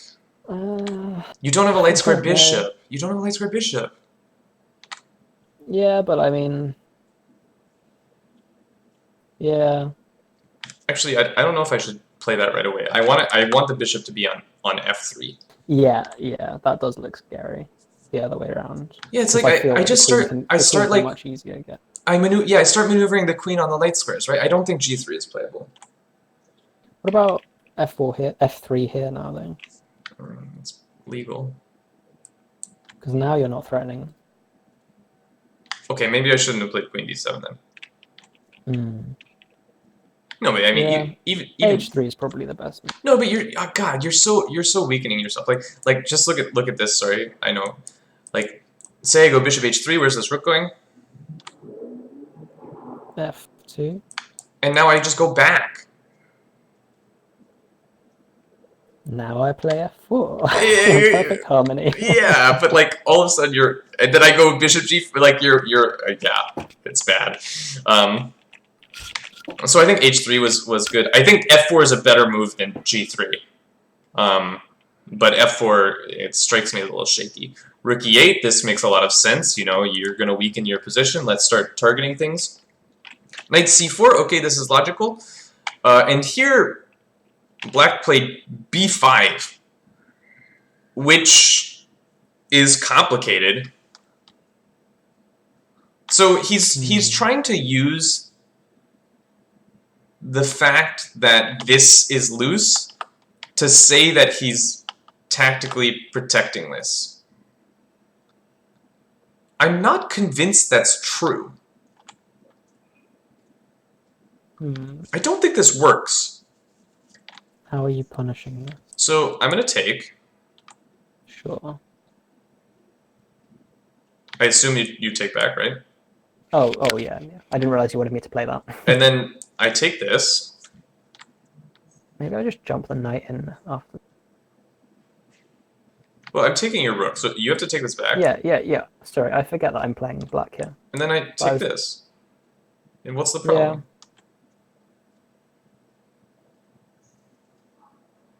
Yeah. Oh. Is this a problem? a thing? Yeah, that's what I was just... No, it's not. Do I just go here? Rook, I'm not getting back rank. There is You some... can win this. And the knight is, like, badly pinned. This is very strange. I think this is a lot of things going on.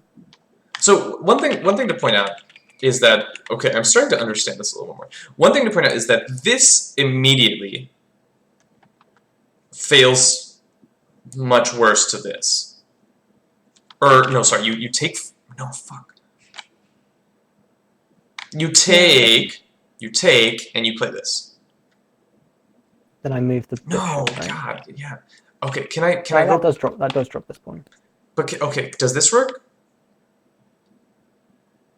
He said, hopefully. No, because then there's this again, right? Yeah. And then I go here. No, rook a1. Oh no, then you check me. Yeah, we went rook c1. This is a transposition. Yeah, I was trying to stop losing this pawn, but I don't want to get mated. Wait, hold on. Can I just do this? Nope. No, I can't. You can if you want. Yeah, right? You can when you're playing me. Oh, man. That was okay. Great. Maybe I just go rook b8 and like win this pawn or something. No, surely not. Why not?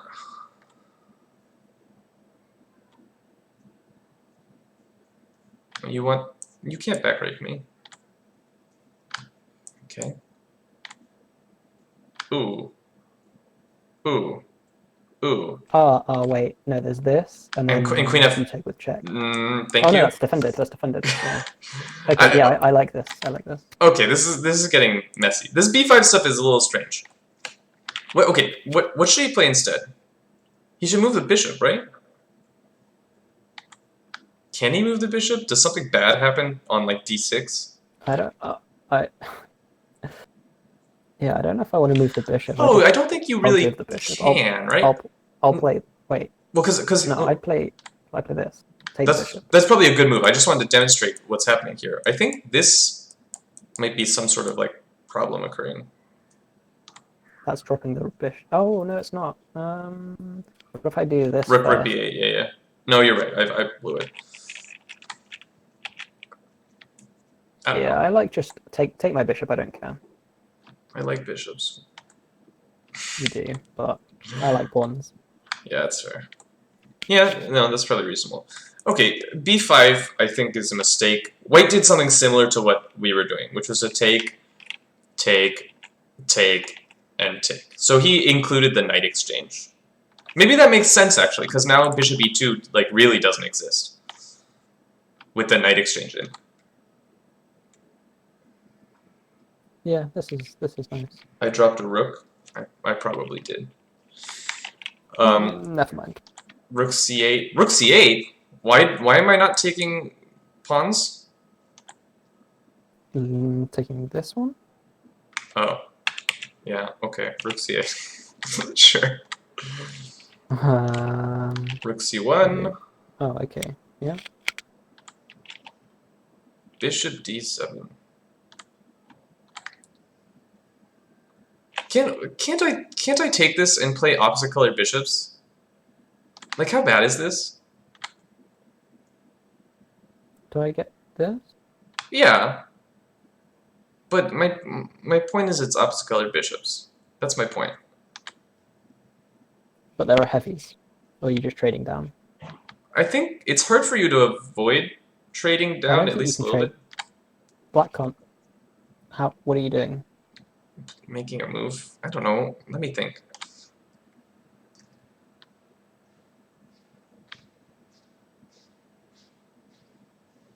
Yeah. If LMC Jebs, if the heavies were gone, this would be a dead draw. 100%. Whatever. You can be down 2 pawns. So what if I take this right away? I'm gonna take this again. Yeah, but then it's just the rooks. This is really a draw. Is it? I think so.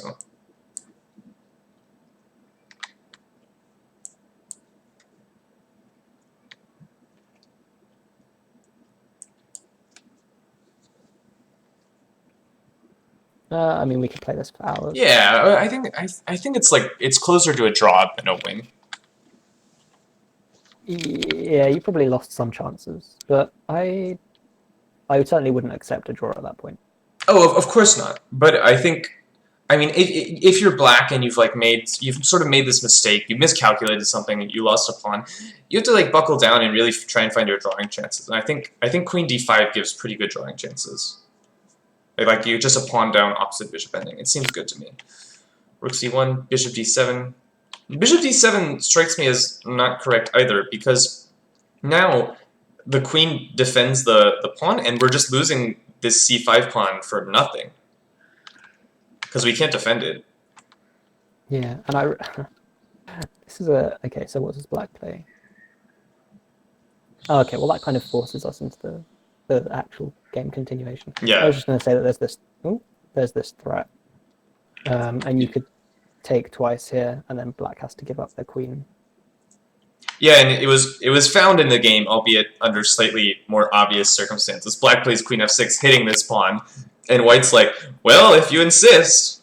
And Yeah, I think white is just winning, right? Two connected passed pawns all of a sudden. 2 pawns. Yeah, yeah. I don't see any. Yeah, it seems like it should be winning. Queen g6. What's the idea here?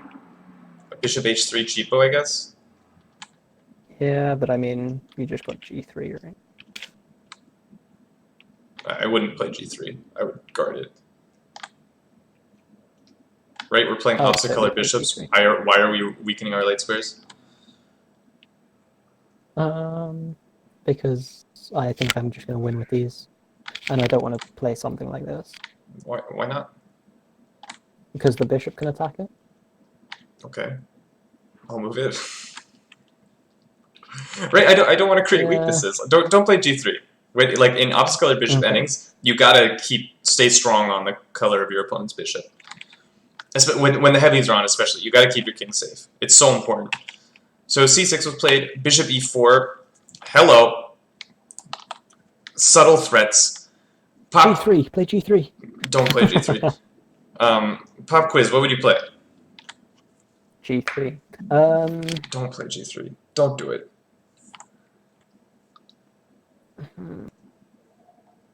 I just want to demonstrate why this would not be a good idea.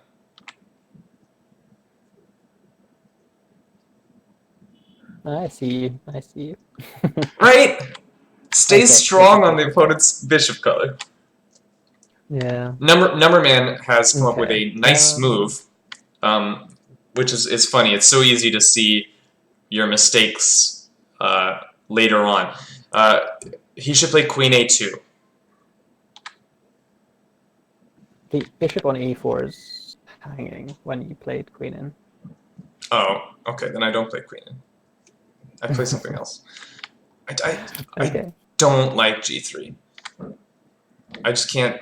I can't fathom it. Yeah, your point has been demonstrated, even if it was So yeah, he played in the game. Queen e2 was played, which is hanging d5. But he has this really nice move of queen a2, which guards the mate and maintains contact with the d5 point. And here I think it's pretty smooth sailing for white. He's not going to get mated, and the pawns are going to really start to roll here. Probably something like rook d1, d6 coming. I think this is something that happens quite a lot. Like it seems like quite a weird move to play, but I mean the geometry of the situation is you've got two things attacked. Can I move somewhere where these interact? Like, yes. Yeah, I agree. It's hard to find, but it's a nice move. It's definitely a nice move. There's definitely a process that you should be able to follow to find it, even though it doesn't jump out as like, oh yeah, of course I play queen a2, like decentralizing my queen. So we had queen e2, which, okay, we lost a pawn. We still have a passed pawn on c7, so, or on c7. Now we do. So this should still be good. Queen d6, queen b5. Okay, we're using a little bit of tactics, yeah. And we want, well, we can't go queen b8 just yet. So how do we want to break through here?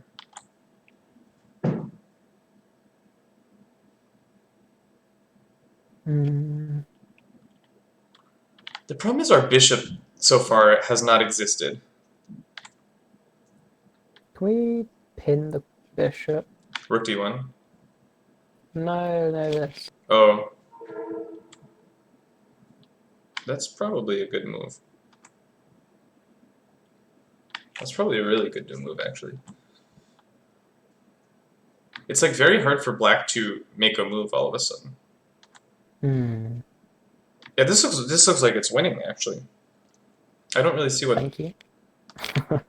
I don't really see what black plays here.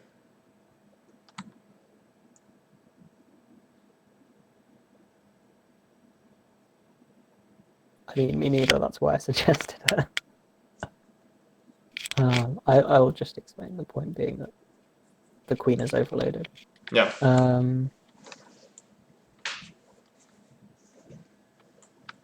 Isa has a suggestion. Yeah, we've got this as a threat. Which is to play bishop d4, and then he's got some tactics to back up his line. That's quite nice. That's cute. It doesn't really do anything, though. Here, oh no, that's. Wait, no, that doesn't work. Can we? We just guard our rook, right? Sorry? We just guard our rook. Right? Just play a move like this. Yeah. Or actually, let me take this bishop with check. Hello. And then guard it, yeah. And then guard my rook and threaten mate. Yeah. Okay, so not the greatest thing. Not ideal. I think queen d3 was winning. Queen b5, I don't know. h6, okay, we're like, let's not get mated. Queen b6. Can I swap into a draw? Yeah. Because the bishop's always going to be able to come back. No, it doesn't work. It doesn't work. Yeah. No, it doesn't work. Yeah, and just step up. Okay, but you can't do anything. Like, what do you do? Yeah, okay. Yeah, this is lost. Rook d1 instead of queen b6. Oh, yeah. That I agree with. That's a good move. Yeah, it's similar to the queen d3 idea. I think it's a little bit easier to see, though. Like, you know, you're just putting a pin on a piece that I take and go rook d8 and you lose. Take.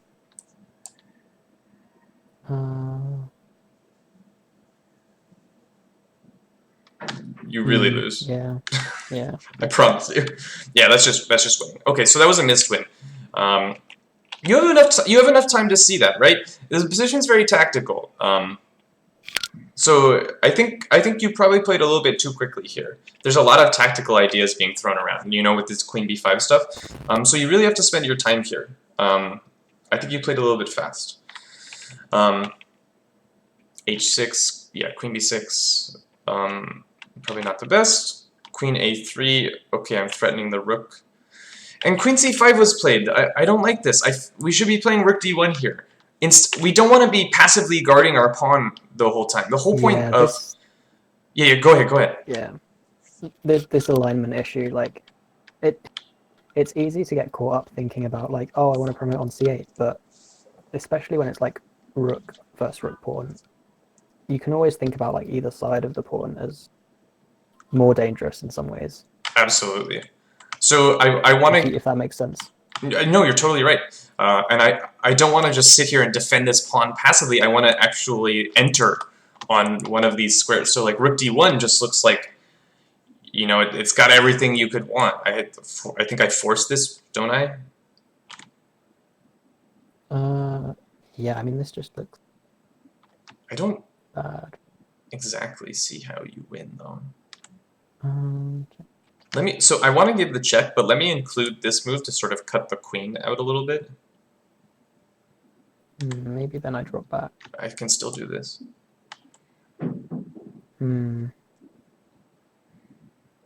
Well, I don't know, do I have like queen b1 here? Or no, what I do is I just bring like the queen. That's brutal. Yeah, that's nice. You can start giving checks though. It's not so clear, but this is the sort of the way you want to be playing, which is like to play really actively and not just sit there and guard your pawn. Okay, so we had queen c5. It's just too passive. Queen a2, queen c2, queen a3, queen d2, queen a8. We're not really making a lot of progress here. g3, oh, kill me. You can't make this Even move. here we can do something like this. Well, but you're, I just go bishop e4. Bishop e4. No, I don't. I go bishop b7. Yeah. Bishop. b7.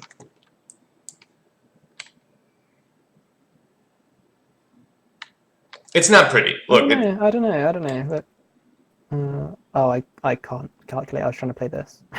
Unfortunate. Okay, never mind. It's similar to the other things we were looking at, where white just has Yeah. nasty pressure. But g3, man, you're Who giving would play g3. You're giving huge counterplay. Like all of a sudden, you have to be worried about like, you know, is this ever a problem? Like your queen becomes so limited in where your queen can go. Your queen has so many responsibilities. So this is so important. Opposite color bishops, you need to keep your king safe, and that means you need to try and maintain pawns on the color of the opponent's bishop. Because as soon as you provide these massive weaknesses, like the black pieces are going to jump all over your king. And I'm pretty sure that's what happens this game. Bishop c6, okay, sure. Queen d6, look, the queen moves away, bam! In we go. Yeah. Like, already it's so hard for white to make any progress. Queen goes back, okay, I go back. You know, show me how you're going to win. Queen d6, bam! Rook c2, okay, we're trying a different way. I'll harass the rook. And something very, very amusing has occurred, which is that the rook is suddenly kind of misplaced. So after king h7, black is addressing this threat currently. King h7, queen d7, queen b7. The pawn is not guardable all of a sudden. And because the pawn is not... Geometry, man. It'll get you every time. What'd you say? Geometry gets you every time. Yeah, but because the pawn is not guardable, I think white is actually just losing. Because his king is so unsafe. So he's going to have an unsafe king and no benefit.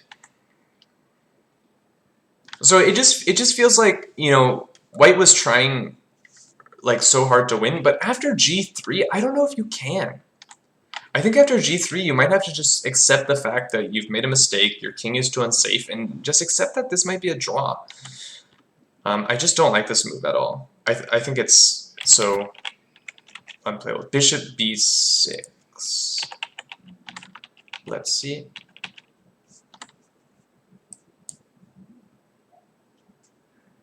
I take it with check. Not ideal. Unpleasant. That's a missed tactico there, as we say. Yeah, so at this point the position is pretty hopeless. Queen takes f7, sure, you get a pawn, but you're getting mated. There's absolutely no hope. Check. Queen comes in. Hello. Check, check, and mate. And it's all in the light squares. Just look at this. This is what happens when you weaken your light squares. So, key takeaways here from this game. Let me go back to make sure I'm remembering everything. We talked a little bit about some Queen's Gambit accepted theory. I'm not going to go too deep into that. Just being careful when you're playing weakening moves like f4. It's not the first move that jumps out to me. It feels like the position becomes a little weak here. Oh yeah, when you're making committal structural decisions, make sure you're getting what you want. This felt a little strange. So that was a committal structural decision. Takes. This was all fine. And then, yeah, just a calculation error here. This was pretty complicated because there was all sorts of captures to consider. You had to consider this, consider this, consider this. So making sure you're spending your time on such a complicated move and calculating all sequences of captures so that you're not blundering pawns like this. Yeah, I mean, this is... So that was... Yeah, like 2 minutes? Not even. A minute. Yeah, plus 45, right? Oh, 45. I was thinking it's 30. Yeah, okay. Minute and something. But yeah. It's too complicated. I don't think I could calculate this in 2 minutes. Oh, yeah, absolutely. No, you have to spend a lot of time. There's so many captures. So taking your time on complicated moves is super important. And then, last but not least, if you're playing an opposite-colored bishop ending with heavy pieces on, king safety is king, which means you need to have pawns on the same color as your opponent's bishop. And then, last but not least, just going through that entire mental checklist, making sure, you know, if you can save your material, save your material. Why lose it if you don't have to? Any other takeaways, SP? No, I think you got it all again. Very efficient. Yeah, and then, of course, this G3 move that drew such ire from me. This is really the one, I think. Before this, white can press for forever, but after this, I don't think white can press. Yeah, I don't really see what it's doing either. The move G3? Mm-hmm. He wants to move his queen without hanging the G2 pawn. That's what he wants. I suppose. But, I mean, the point of the G2 pawn is protecting your king, so by moving it to G3, it's like you don't have a G2... you don't have a G2 pawn anymore, so it's the same problems occur. Okay. Awesome. Last game of the day. We usually break it up into 2 parts, so we're going to do another show probably next weekend. But we have to get to our favorite skis versus... Skis. J. McGinty. J. McGinty is the way I view it. I might be wrong. I was like, JMC Ginty? No, that's not a name. J. McGinty 15. So we're moving up the ranks. This is a board 5 game. So we're starting to get into like reasonably strong players, and let's see what happens. We have here a Budapest. I'm going to be honest. I don't respect the Budapest. I don't think it's a good opening. I love playing against it. I think I'm going to encourage black players to not play this. I just think it's a bad opening. So I'm sorry if this is part of your rep. Um, I would suggest you don't play this, especially if you like Um, want to be like seriously increase your rating. It's just you're doing yourself a disservice. I think it's increased popularity by, especially like Eric Rosen plays it a lot. Hmm. And I think, yes, if you're an international master playing against like 2000 rated players, you can get away with it. It can be Yeah. aggressive and fun. But realistically, when you're playing someone the same strength as you, you're probably not going to do too well. There's two reasons. One, everybody wants the mate. There's Yeah, that, there's some fun tricks, but and then two, like everybody and what was the knows other point? those random games where black plays like a5 and sacks everything and like is beautifully mates. But the problem is like it never quite happens that way. So yeah, I wouldn't play this. That would be my first advice. Okay, we play all mainline stuff here. It's interesting. Knight c3 is actually something I've been looking into lately. And the point That's the is, line I play. you play knight c3. Yes. That's interesting. I might hit you up because you maintain that e5 pawn, but of course you get a terrible structure. Yeah, I'm super greedy. I play knight d2. I just like to have that plus equals, which is what was played in the game. Queen e7. White played e3. I normally play a3. They're both fine, so e3 totally fine. Knight takes e5. Bishop e2 is interesting. It's not the main move order, but I think it's actually sort of, oops, it's all the same. Normally white plays this, and then goes bishop e2. But after bishop e2, we can actually get the same position from this. So I don't know. I think it's the Are we same. not a tempo down? Wait, who's black now? No, we're not a tempo down. It's black to move in both positions after bishop e2. Okay. So it shouldn't really matter. But here black did something interesting. Black played d6, which is not something I expected. I'm not sure it's bad. I kind of like this because if white takes, you can take with the pawn, and you get some real like cramp. Yeah, but white won't take. No. I agree that would be good, but I don't think white will take. Exactly. So you're stopping them taking. Okay. And then you've got this double knight sort of situation. I would argue the same for your knights, though. I mean, the black knights are further forwards. Yeah, but like okay. First of all, say I play this. How's that doubled knights working out for you? That's my first point. You have to take. There's absolutely no alternative in my book. And then the other thing is like I start doing this stuff and I wonder if you really want this knight to be on the board. I guess it pops out to here when you take with check, so it should all equal out. Okay, it's probably fine. You probably had to play d6. The one thing I'll say is sometimes they don't play d6 because they want to do that rook lift, right? That's like one of the Budapest things. So like say castles, and then you like go a5 and you do this. Oops. And this rook comes somewhere. Sure. Yeah. So that would be one reason not to play d6, but I think d6 should be a fine move. Ski's saying he was out of book around here. Yes, that makes sense because this is not really in book. Castles seems like a logical move. Bishop e6. b3. I don't love b3, man. Sorry?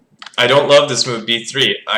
This is something that I've noticed. You know how Carlsen always plays like the Lichess titled arenas? Mm-hmm. When he's playing Bullet, it's crazy the extent he will go to not weaken his queenside structure. Like if anyone ever attacks his b pawn, he never plays b3. He always plays a move like rook b1 or, you know, queen c2, queen c1, something like that. He never plays b3. And I've been sort of understanding why recently. So I actually don't like this move because you're just giving up a lot of the dark squares on the queen side. I would just play rook c1. Yeah. So this b3 move is something that makes a lot more sense when this bishop is here, and that's something that you get. Oh yeah, absolutely, absolutely. From various openings, I don't dislike rook c1. I would probably play a3, but I think they're both fine. a3 losing material? Question mark. How? I take your knight. There's a reason he's playing b3. Right. Show me. Wait, I'm dumb. How dumb am I? How dumb am I? Pretty dumb. I mean, one of your attackers is gone, so you're not winning that anymore. Fuck. I'm okay. You're just right. You're just right. I think they're both fine. I think they're both fine. You're just right. Yeah, no, a3 definitely makes more sense to me than b3. I have no, I see. Chad is Chad is yelling at me. I get it. I get it. Is laughing at you. It's fine. It's nice to have one go this way. Yeah, really. No, a3 I didn't occur to me. It looks like a good move. Rook c1 was my choice. Probably also a good move. Rook c1 I actually sort of I think rook c1 and a3 work well in accordance with each other because you go a3 to get rid of the dark square bishop, and then you're going to play c5 at some point to sort of break the structure. Yeah, for sure. So I think those moves actually work well together. b3, we'll actually see there's a problem with b3. And the play in the game actually justifies what I'm saying here. So I think it's an instructive moment. Black went long castles. This is a yikes from me, I think. Like, aren't you just behind? Yeah. I mean, we've just said that we're going to play like a3 and start getting our pawn storm going. Yeah, I think if this is so committal, if you're going to play this way, you have to spend some time and you have to calculate how much time was spent on this move. 15 seconds on long castle. No. This is a huge commitment. You have to be sure that you are at least equally as fast as your opponent in opening files against the opposing king. And to me, man, it does not look promising, shall we say. Yeah, I mean, White's got like 2 free moves already. Yeah. And we're getting tempo moves. We're getting all these tempo moves. Yeah, I don't like this at all. However, what I was saying earlier does turn up because after a3, Black played bishop c5, which is just not a good move. You're getting more tempos coming in all of a sudden. After a3, there's this move bishop c3. Can I go here? You can, but all of a sudden I have a bishop camping out on your lawn. Am I not just chasing that away though? I'll take your knight when you chase it. Hmm? I'll take your knight when you chase it. Oh, sorry. Yeah. In fact, I'll take your knight right away, actually. Now, how to recapture? I think with the knight, so I can still play this. Oh, yeah. Okay, not with the knight then. And then I wanted to do this. Okay. And this. I almost want to sack already. What? How are you sacking anything? No. What are you doing? I've been doing too many. You don't even have a check. I do have a check. Oh, you have a check. Okay, I'm just bad. It's just bad. Yeah, it's not good, but that's why I said almost. No, I mean, look, my point is that here was a chance for black to suddenly, like, get things going a little bit. And Yeah, for when you're sure. And now playing, with this, yeah. well, that has to be the main plan for black. You know, white's getting all these tempo moves on the queen side. Black should be looking for tempo moves on the king side, and g5 is the one that like stands out. I mean, if you're taking this, then you're giving up the file, and this is not good.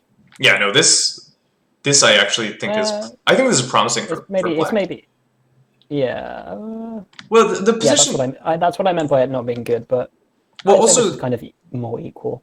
yeah, there's so much material off that like the raging attack is not so dangerous. I think. Like I Yeah, feel like maybe I after go up here. ooh, am I dropping something?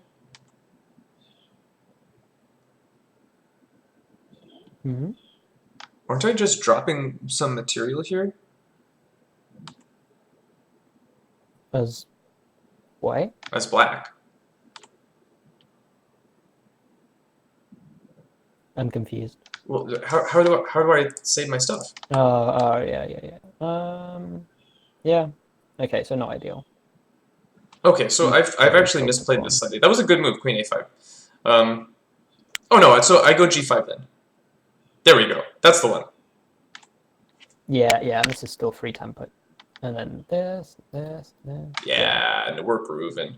Although maybe I don't want to let you take C6. So maybe here I play knight E5 now that I have the tempo. I can still do this, right? Yes, but I'm gonna argue that the tempo is important. I don't know if it is, but I'll argue it. Something like this. Hmm. No, Ooh, I don't like what I'm doing. I shouldn't play knight E5. You're right. I'll just play G4 and be happy. That's Oh an god. interesting position. No, So, I don't want to give. where's it gone? I don't want to give this. I don't want to allow bishop I think c6. you just play h5 here, right? No, I don't want to do that. This is bad, isn't it? Uh, is it? I mean, this is getting close to what happened in the Yeah, game. no, you're right. That might not be so bad. Okay, we'll look. So a3 bishop c5, not a good move. You have to be active in these positions, and you're just allowing white to sort of walk all over you here. B4. Okay, we take. He takes with the bishop. Does it matter so much? Taking with the knight will stop g4, g5 rather.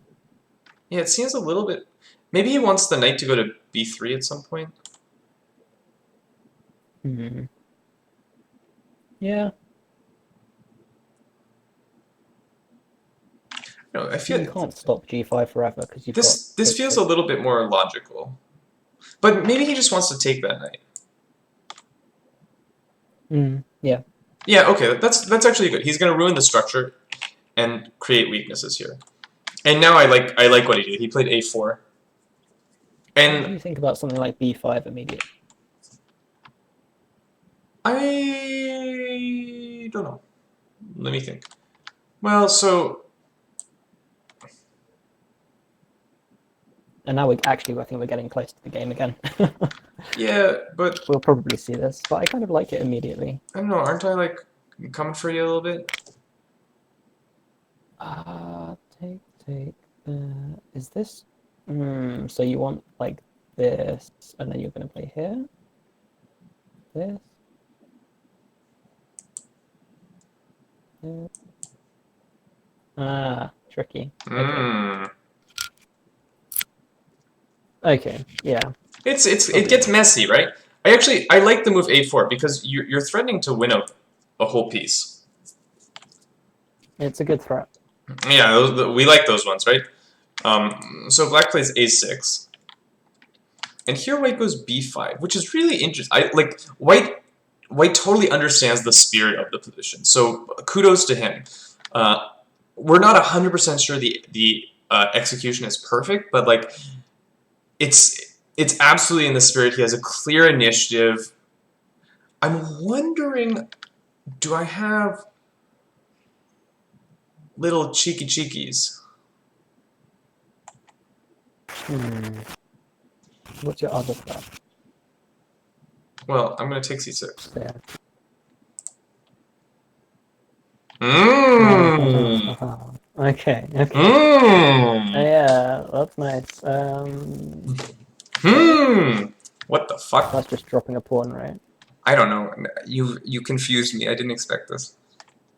Well, first of all, can I do this? Don't you have a huge problem? Yeah, probably. Because I usually my have a point huge is problem. this. Oh, yeah, I get that. Yeah, that's a nice move. I like He queen wants. f3. Oh, we have a suggestion of d5 immediately here instead of going bishop d7. That seems. Well, that seems. Ooh. Really? You can do this? You can do this? I take. No, can we play this? Oh, that's probably a good move.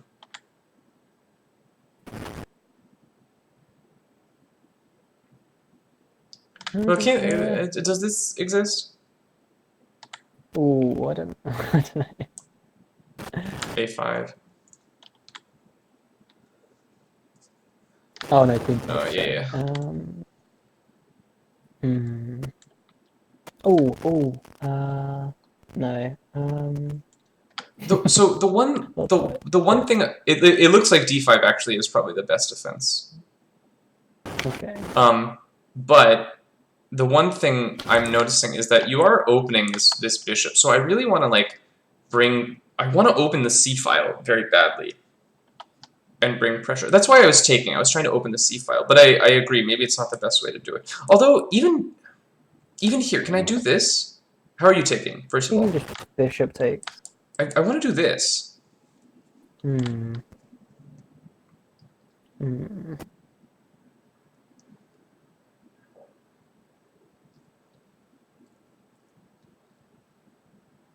Okay.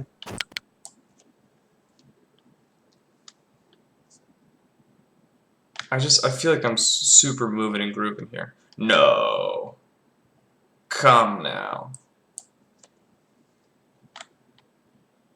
Actually, no, hold on.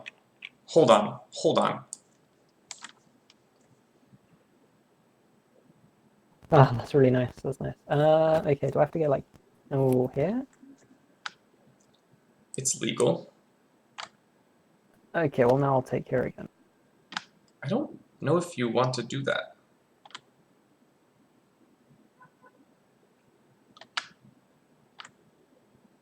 Oh god, this is so complicated. It sure is. Oh my god. Can you like take here No, because he and goes c then takes. right, but then this? King. Ooh. No, it's not mate though. Where? Where are you going? King b7. Oh! Yes, king b7. I can do it. Because you're gonna block with the bishop. Yes. Okay, but I have this. King a8. Hmm. Hmm.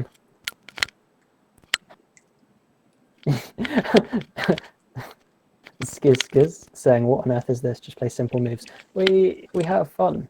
This is Well, enjoyable. you can't. And you have to look at It's this kind of not. thing because This you is might just not the be winning. position for simple moves. I think queen. I have a feeling this is just a good move, but I can't prove it. What we were doing? We were taking and going e4. God, I don't know. Maybe your b5. I think your b5. We got more promising positions here. This looks right. Yeah, like the classic 2 points of contact. I think just on what Skiz said, just playing simple moves is fine for a simple position, but if you're getting into a position that's like this, you have to play the punishing, forcing lines, or you're just going to miss. Oh, was kidding, of course. Yeah, there's a lot of stuff. Good. I was getting ready to have like a sermon. Just But FYI, you do. getting a You little have bit to of consider this. you're getting a little bit of static in your microphone. Oh, okay. Sorry, I haven't changed anything, but maybe Discord just doesn't like what I'm saying. Someone was suggesting e4 here immediately. That's also interesting. Hmm. Probably, my take would be that probably most of these things are good. I think I'm just winning a pawn here, right? As Black? black, what are you Yeah. taking? Oh, I forgot that this is defended. Never mind. Oh yeah, yeah. I was gonna take this way. Yeah, I got you. It's interesting. It's all really interesting. Okay, I don't think b5 is a bad move. Like I said, it's definitely in the spirit. I'm just wondering if you can like bring a little bit more to bear, because this is like the clear weakness. Because after what happens in the game, which is takes a5. I mean, you're winning. Don't get me wrong. I just don't see the clear breakthrough. There's I a wonder about cast. taking this way instead. Still a5 probably. You just have to play a5. Yeah, but then there's this. I suppose there's that in the other line, but then Bishop the takes file c4. is open here. No, but there's bishop takes c4. Yeah, I don't care. You can take the rook. So you take the rook. I jump in here. No, I don't. I want to take b5. I don't want to take the rook. And take c. Yeah, maybe I've been ambitious. Okay. It's interesting though. You might be I right. can defend it first and then do this. Yeah, but like I get to do things too, right? Sorry? I said I get to do things too, right? Or no, I don't. Sure. Yeah. So c takes b5. You want to go a takes b5, huh? That's so interesting. I just feel like keeping the A file open is going to be more productive than the C file. You're probably right. You're probably right. And a5. You want to go actually, queen? Yeah, I like this. I like this. But you don't have a threat. Then we go here. Okay, but I'm gonna actually do something with my life. I'm gonna go here. Oh my god. Why do you do this to me? Oh my god.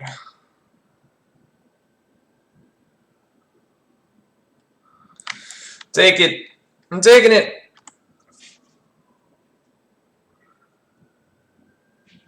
This might just be bad for white, actually. What if we do something like this? Well, no. I need to. You gotta take that knight. Why? Because it's going to c6.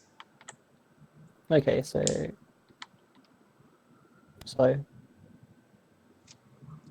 God, I don't know. Lift. Why are you making me like calculate things quickly? I'm not sure this attack is sound at all. I think black might just be good here, like fun.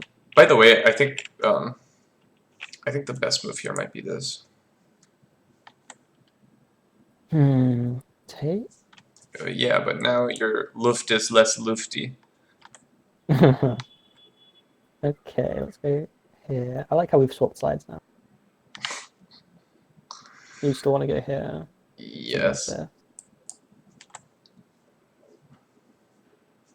Is that mate? Yeah, it's a little bit matey. Matey. I might have been ambitious. Okay.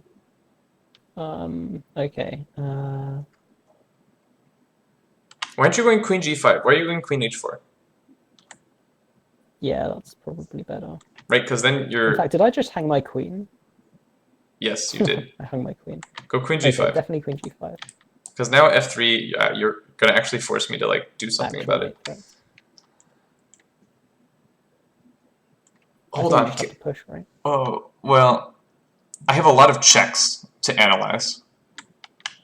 Because, as you know, we analyze checks, captures, and then threats, right? Something pretentious? Oh, of course. Absolutely.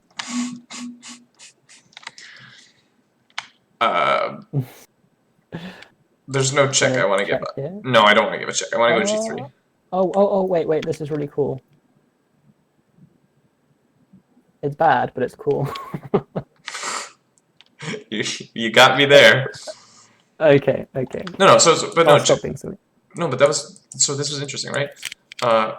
Knight takes, queen g5, knight c6, I go G3, right? And aren't you like ending up one tempo short?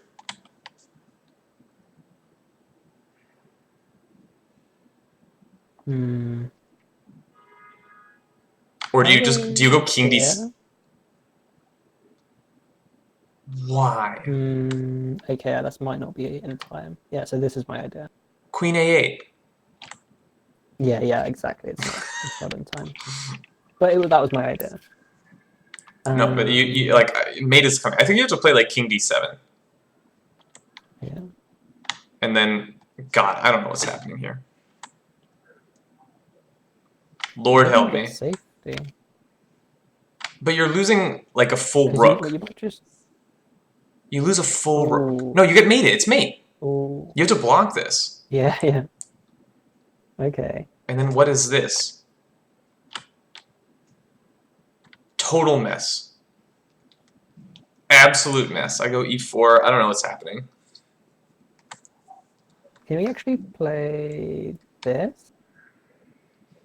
King No, we step up E6. now. Yeah. Yeah, I was thinking you had to step back. It's interesting. It was close. Or, yeah. And you can actually maybe step this way. Rook B8.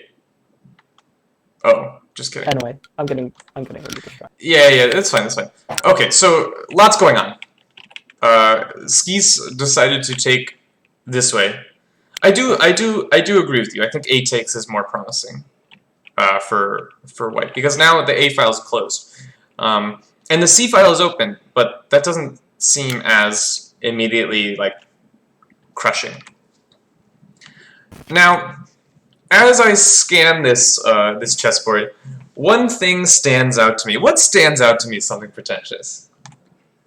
Hmm. Only.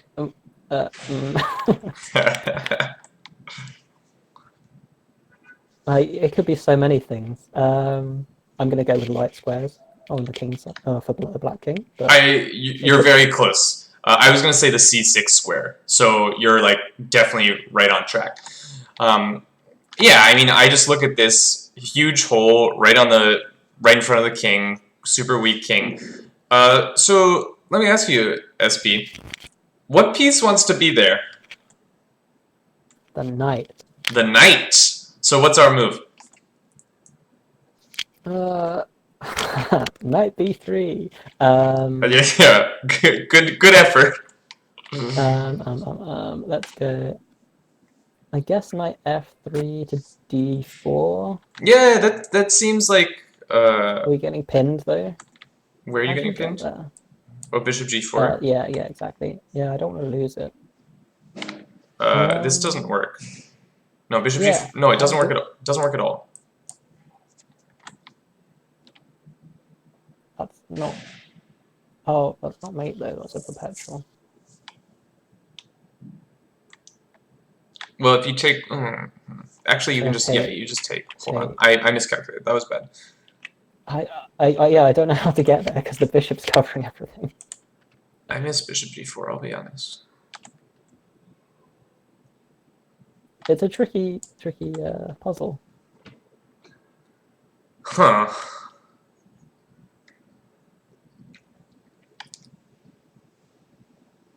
Hmm.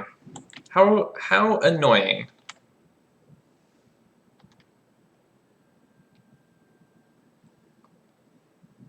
How very annoying.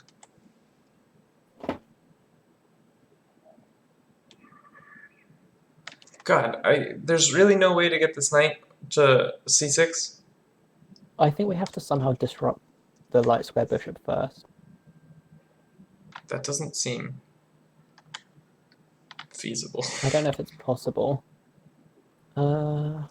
Here's the other problem. Black's next move is g5. Yeah, pile up on the C file was the suggestion from OK. Yeah, it's not an unreasonable suggestion. But It no, is but quite well defended. black is cruising, man. If we just play slow, I feel like knight f3 is a good move because it accomplishes two things. You're going here and you're stopping this. And then Yeah, bishop. I do like it, and even I like your line with this. I think this is fine because one of black's what should be a key defender of the light squares is gone, even though we're losing a knight. And then king b8. And then rook c1. Probably rook. And how are we breaking through? Maybe like there? Yeah, it looks pretty bad. The light squares are super weak. Oh, you know what? I have an idea. Just because I know that g5 is coming, I want to play e4. Ooh, that's nice. I like that a lot. And my idea is like to theory, trade this bishop off. Yeah, in theory it should be like, oh, this pawn's super weak, but there's a definite reason. I like that. I just and now g5 loses a lot of its like oomph. Yeah, you're just like, so what? And I'm ready to come party with your king. Yeah, that's not a happy king.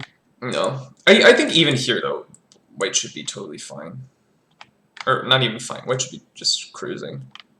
Just looks like rook c6 is. Yeah, I like rook c6. In the absence of knight c6, I like rook c6 a lot. I don't know. Are you annoyed? This is kind of like the game. Aren't you annoyed? You can't really do this, right? Can we just take that? No, but you're not breaking through. I block it. You're like losing. You're down a rook. You have no attack. Yes. I have pawns. Pawns are like an attack. Okay. That hangs a rook. Oh, god damn it. Why do you do this to me? Because I expect a higher caliber from you. This is more... Look, you're not... right, it's probably losing. You're not winning. I don't know if... No. I don't know if you're losing, but you're not winning. Right. And so this just goes to, like, black is quick all of a sudden. What's going on here? I don't think queen d5 is the best move here. I'm not convinced that queen d5 is the best move. You want to just play rook c1?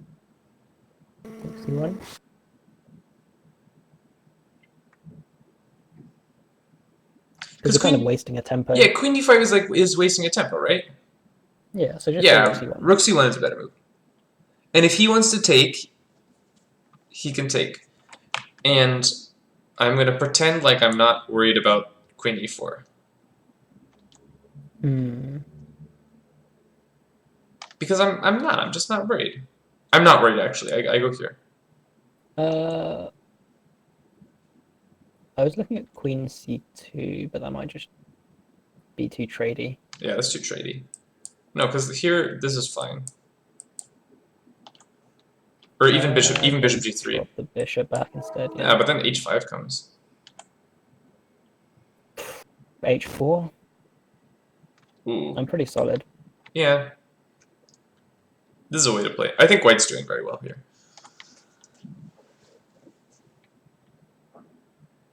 Avoid SP burns is my advice, Quirked. Yeah.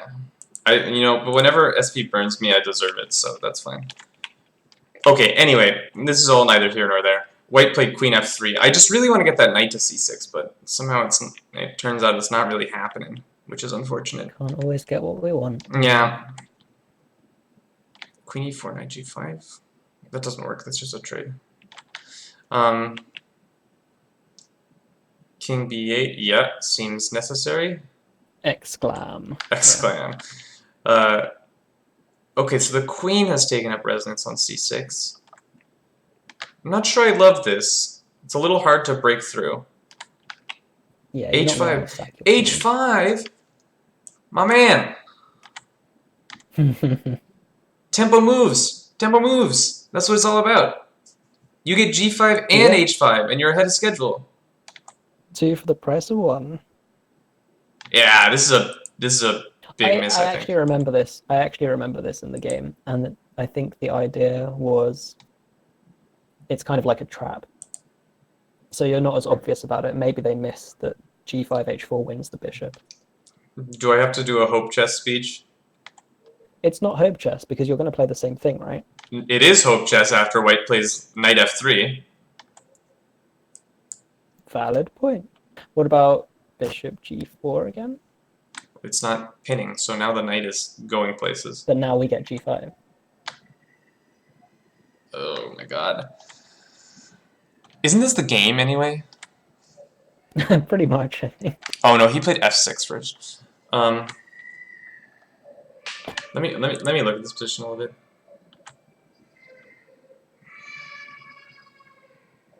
No,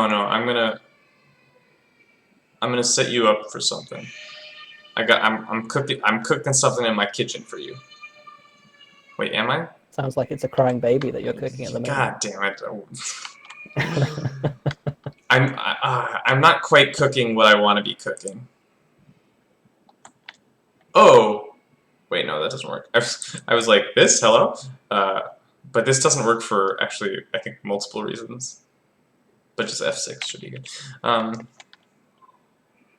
I have these ideas, man. I have these ideas where I do this. I've been looking at this, like... But it doesn't quite work. I think it's just too defended. Yeah, right? That's so unfortunate.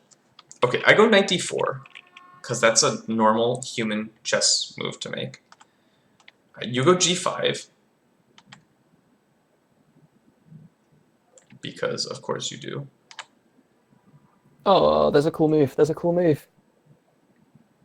Oh! There is a cool move!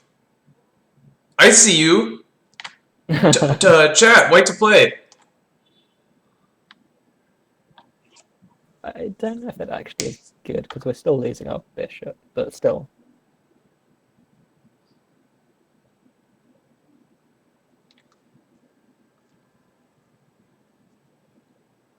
Yeah, IMC, James, and Jupiter64 Crimson have spotted that we have this move, queen takes b6. I am absolutely loving the sacrifices for the knight forks today. A little spicy, and then they take here, and we wonder Take why. Pawn, but... Why? Oh no, I have this. We can just check. Yeah, there we go. Can we check here instead? King. I don't know which is better. King d7. I really want to just get in now. Yeah, you're not wrong. This is really strong. Although, rook c8, right? Oh. Well. Ah, well. Yeah. Oh no, there's this. Oh yeah. Okay, there we go. We went the other way. Okay, this looks fun and good. So it's technically just a trade, but we're opening up the king. We're opening up the king, and black has a much worse structure, so the endgame is favoring white. Someone is mentioning, can't black take this knight after knight d4? They can, but there's... Ooh, bishop takes though, man. That's suicide. There's two problems. First of all, I think I just take this back. And now g5 is no longer trapping the bishop. Just suicide. And yeah, exactly. The bishop was the only thing holding the king side together, and it's just going to get blown open all of a sudden. So this is just not really playable. Okay, so I think h5 was bad, and here I don't think bishop g4 really works. So f6 was tried. h4, man, that's a feels bad. Don't move pawns when your opponent is pawn storming you. Like let's go, right? Do the same thing. Yeah.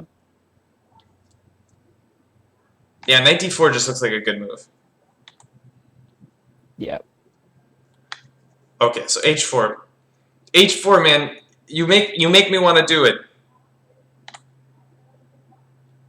I know you played h4 to stop this, but oftentimes the thing you were trying to prevent is the thing you actually make work when you play this sort of move. Is it work? I don't know. That's my question. I assume you take. Oh yeah. But I'm just wondering if this might actually defend it, even though we're just lambasting. Does it? There's a skewer, right? Yeah, I'm not going to take it. That's my whole point. I'm gonna play something like this. Yes. Oh, this doesn't work because of this. And then we take on D. Yeah. Yeah. Nice. Oh yeah. I was gonna be like, oh, but we get this. We Oh, could if only. play this. No, but That's with check, right? well, Oh, this is really messy. This is so messy. queen. Doesn't matter. It's not mate. Oh, there's a Yeah. bishop on c7. No, but it's still not mate. It's still not mate. Yeah, it doesn't work. Yeah, no, this is losing. This is losing. But okay, I can improve on this now that I've seen the problem. G5, H6, G5. This rook. Yes, I would agree with that. Like this just looks like black is all of a sudden like getting all this counterplay. Okay. I will do something. And I'm gonna do this. Okay. Maybe you can come over here. I'm hanging a bishop on e6 with a fork. Ooh, family. I don't know, man. Chess is hard. Hey, what if I just throw this in? I think this is in the game, actually. Sort of, but without this mess happening on g5. But I think this is the problem, right? Like all of a sudden, black is finding a way to fight for initiative, and it's like I think we've decided that h4 is just not good. Yeah, and I think it's because like you think you're stopping g5, but you like I'm an attacking player, and when I see this move h4, you make me want to play g5 more when I see that move. And I will work really hard to make it work. Player, but I know from experience of getting crushed that it doesn't work to move pawns on the same side. Yeah, except in like specific circumstances. I guess where there's not as much firepower coming down. Here's what I'll say. I understand why he played this. And the reason I understand that is if you don't see this variation after knight d4, or sorry, where is it? So if you don't see that you're threatening queen b6, you think to yourself, I'm just losing a bishop. In that case, why not play like e4? Let me go back. e4 is probably a good move.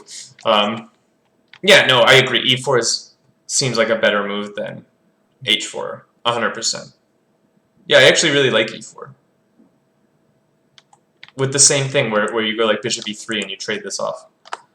Yeah, that looks like a good move. It is difficult to see why h4 is not working, but just on principle it shouldn't be working. Yeah, it gives black such counterplay. You're like he's gonna open your king. Like even if I don't play g5, like what if I just play this? Yeah, like you can't play h4 again to stop it, or like f4. Yeah, so like it's gonna happen, and you're making it stronger when it does come. So I don't. Yeah, okay, we've said enough about h4. Yeah, sorry, Iskis. Bishop d7, queen c3. Okay, yeah. Bishop g4. Kind of getting in the way of your own attack. Yeah, right. Why don't we play g5? Aren't we ready? No, no, sorry, we're not ready. We should. Okay, yeah. So we put a rook on g8, right? Yeah. Yeah, I think we gotta put rook on g8. Yeah, because you're inviting knight d4 all of a sudden. Yeah, this looks terrible. Yeah, don't force your opponent's pieces to better squares. Well, I mean, knight c6 check is a threat, and he went back. Yeah, exactly. You just have to come back. No, that's but the knight is not. The knight's not going back. Very clear mistake. Very clear mistake there. So yeah, you got to go rook g8 and prepare g5. You have to have play. You can't just let white waltz all over you. Yeah, okay. So this is clearly he missed knight d4. I don't know. You can't miss this though. Like, what else is he doing? Like the knight's moving. Yeah, I don't know. It's going forward. Yeah, that's literally the only move that makes any sense. Yeah, this is a pretty big miss from black side. Knight c6. Knight c6. How do I feel about this? I kind of want to play queen c6 just for the fun of it. So. I There's don't. no threat, so it's pointless. Why am I going knight c6? My knight is so good. Yeah, something like rook fc1 or rook Rook, ac1. rook ac1, right? The rook on a is not doing much. I was kind of dreaming of opening I up guess the g5 file is eventually g5 for the is f rook. a thing that I need to be a little worried about. Yeah, yeah. I want bishop d6 again. Although here we don't have threats, do we? Yeah. You know what? I want. I want to do some. Actually, I want to go like here. Knight b3, huh? Seems a tad slow.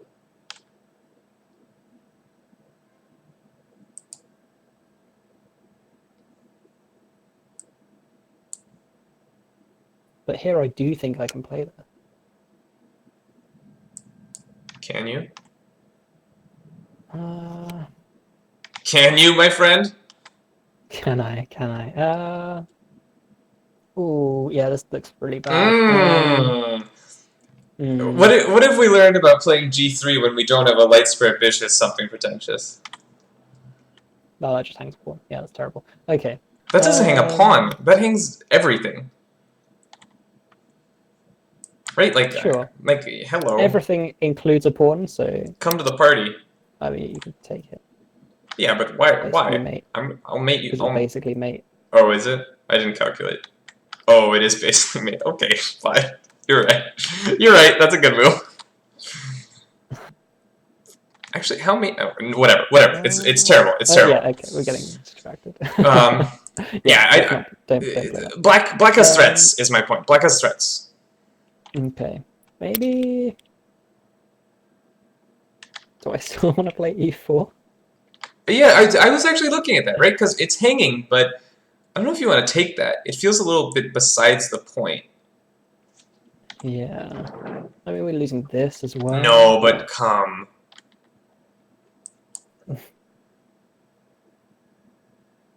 This? No. Oh, that hangs this. Nice. Ooh. I didn't even Uh, see that. Just on principle, I went no. your principles were correct. Yeah. Okay, yeah, this is Yeah, I like e4 actually. Well, let's see what happens if black doesn't like super greed it and only half greeds it. Like say black goes g5.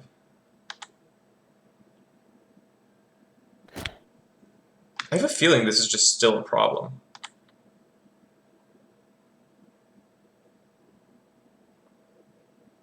it is at least defended a bit more. Yeah, but I take the pawn and Yeah.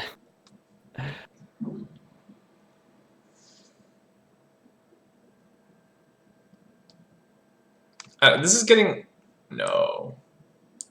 Yeah, No. it's hanging a bit of stuff. Oh no, you can just do this straight away. Oh, yeah, that too.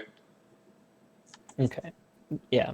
Bad stuff is happening. Yeah, so this looks. I like this e4 move. This is a good idea. It's all centered around the fact that like this piece is literally the only thing holding black together.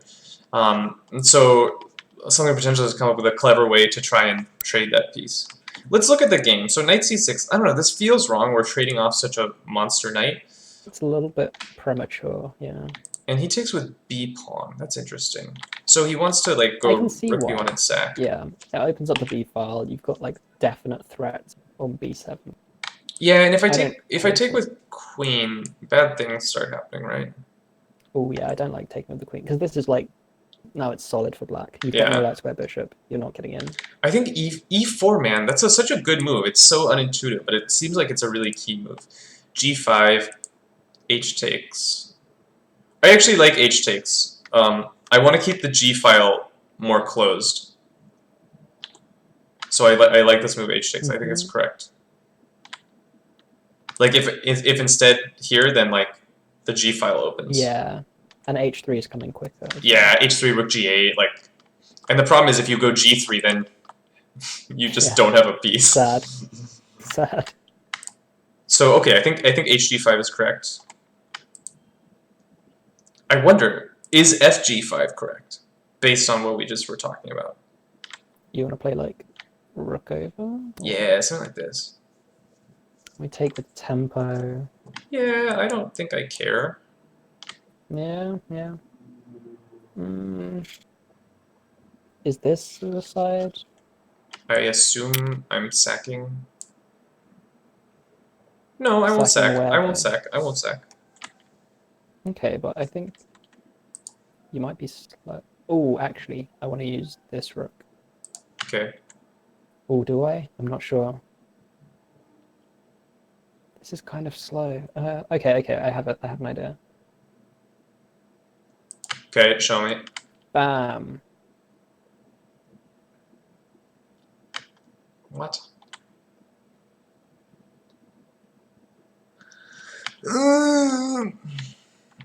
Okay. Jesus. Oh, okay. Who's first? He. Oh, that's really quick.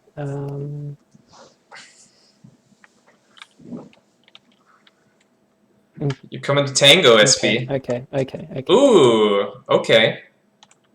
Oh no, you can take my rook. Ah, this just doesn't work. This loses. I didn't calculate it, so I'm letting you figure it out. I'm gonna play whatever you figure out what you want to do. No, this loses. This loses. So if I go here, then you can take here. And then you go queen I think this. a6. Okay, let's try this. So No, because I'm there. mating you, aren't I? I don't. No. This is mate. This is mate. Yeah. Okay. There's the mate. Okay, yeah. This I think loses for black. What about f7 after rook h4? f7. He's trying to dislodge my coordination. It doesn't work. I go with check anyway. Yeah, this is far too fast. King h2. King h2 is Oh, there's a rook on a2. Oh. Why am I dumb? Oh. How did I miss this?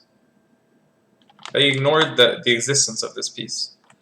That's why I played it there. Wait, Totally. why is there a pawn on f7? Oh.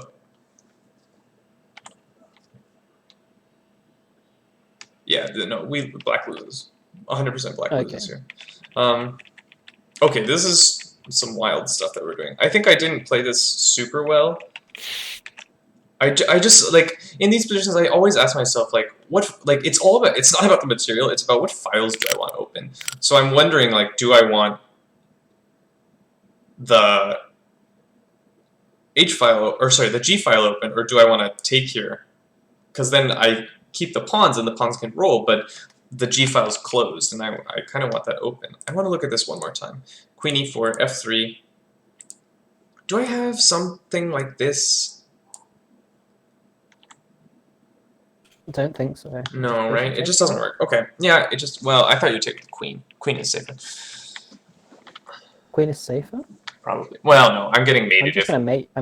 You're just going to mate. Okay. This doesn't work at all. So I guess f takes is correct.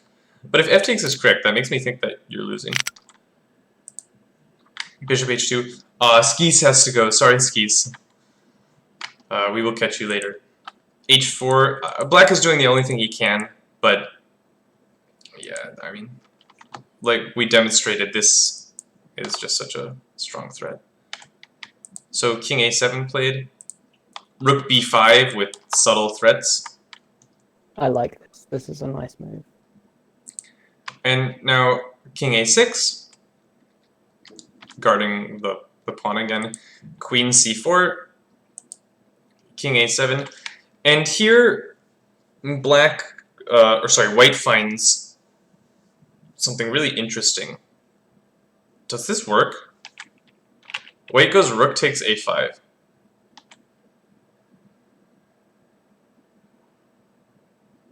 Alright, so you have to take that.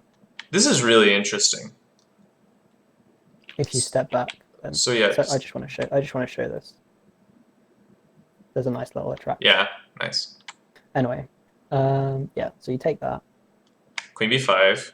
Bishop b6 is only move. And here's the main idea, which is a5. And the bishop is pinned. And just to show this. Yeah, that one's a little unfortunate. Blocking up the flight square. Um, So bishop b6, a5 is the main idea. So mhm. this was actually a very creative line. It's pretty forcing, so it's not the hardest thing in the world to calculate. I'll be honest, I haven't calculated because we're just going through it. But it seems pretty forcing. We'll see if this works. Rook b8. Yes, so rook b8 is covering this square, which means that black is threatening to move the bishop. So white went rook a1, which makes no sense. You have to take this, right? Yeah. Because black has covered the mate, which means that the bishop is going to move. So we have to play rook a, or we have to take. Yeah, and I think there was some line with like. Let's look. So check. Yeah. You bring the queen. Yeah, and I think this is just winning, right? That's oh no, there was. Hang on, there's a mate here. I remember. I'm gonna have to. So the only thing that could make progress is queen a6, right? Oh my god, that's unbelievable. That's so good. Yeah. That's so good. Oh man, it's crazy. That's really pretty. It's crazy how fast you found that as well. Well, I mean, I'm just playing forcing moves. Like, literally the only thing I can do to make progress here is go queen a6 check. Oh, rook c8. I didn't even think about rook c8. I go rook a8, though.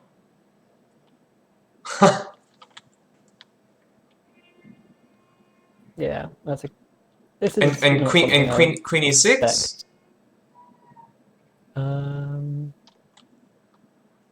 Do I have something really stupid?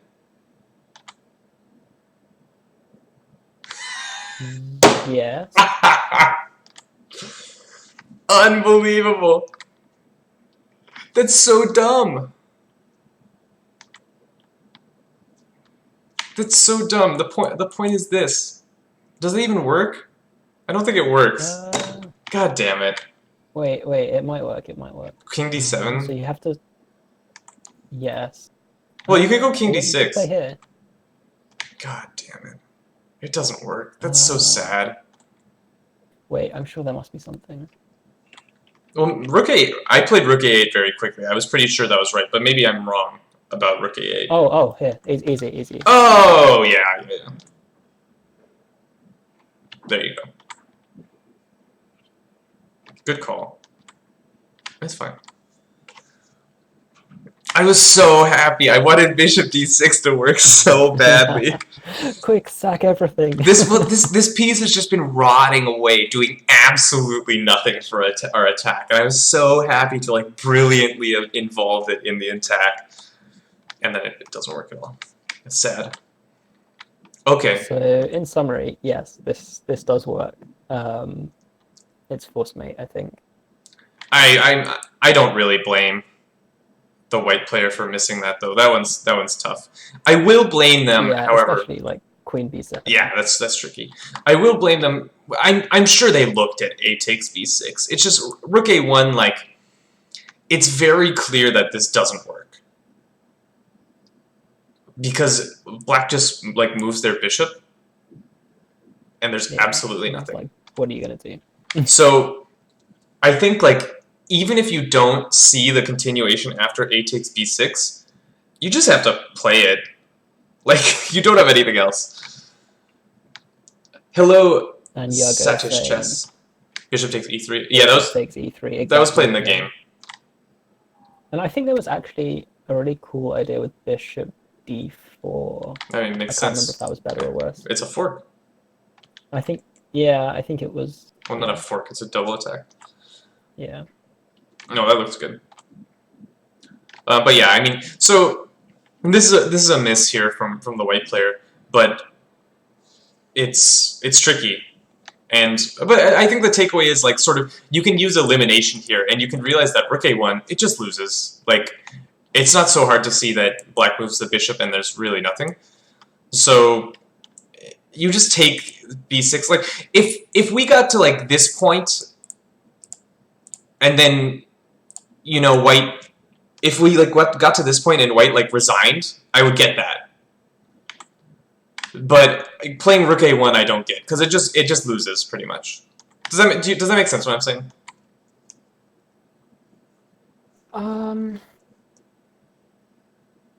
I'll be honest, I kind of didn't follow. I was just saying like you play out like this forcing line, and like if white got to this position and then he like resigned because he thought he was losing, I would understand that. But I don't understand playing rook a1 here because it's like so clearly just like lost. So yeah, I mean, clearly the idea is that this is mate, but yeah, but he won't realizing that there's no pin anymore. Yeah, maybe he missed that. Maybe you're right. Maybe he just missed that there was no pin. I don't think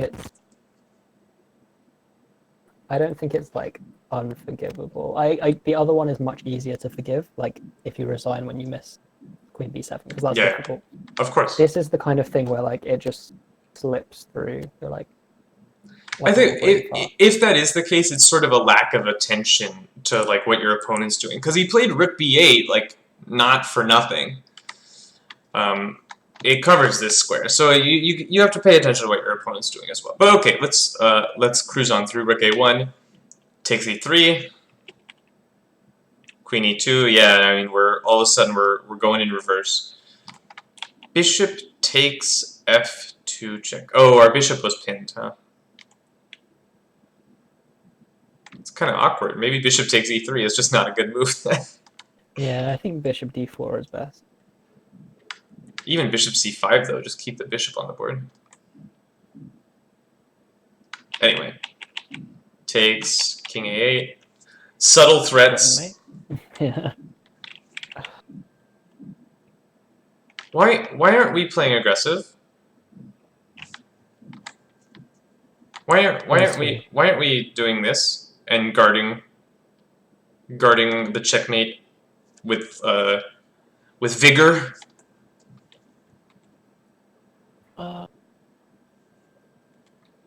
Right now, queen a6 is not made. Sure. Yeah. And now I'm moving and grooving a little bit.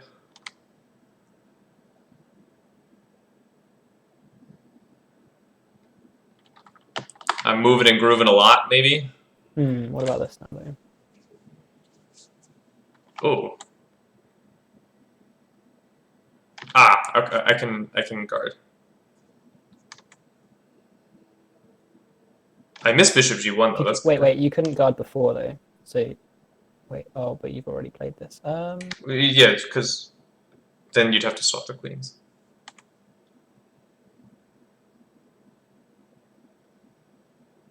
Ooh, bishop g1. Please don't say you're going to play queen. Where? Sorry, what'd you say? What did you want to play? I have mating ideas. Oh, does this work? No.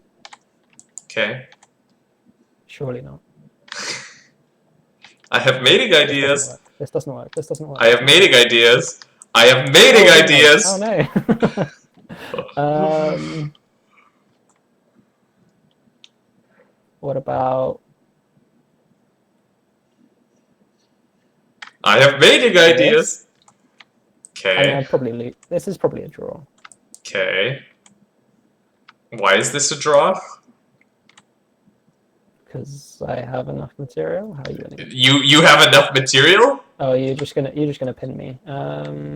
SP, you're down an exchange and a pawn. Okay, I'm sad now. I was like, look, counterplay. Okay.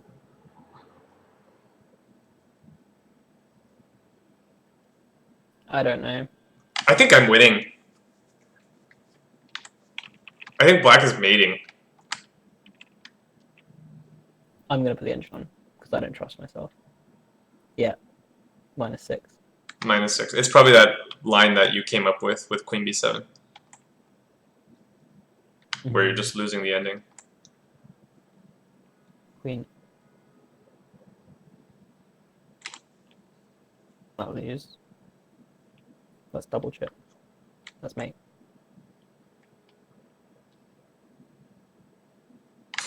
What? I don't know. Oh, we're over time here already, but That's alright. It's only 8 minutes. yeah, you might not have other things to do, but okay. Yeah, I think this is just winning for black then. Yeah, this seemed pretty forced. Like, what else are you doing?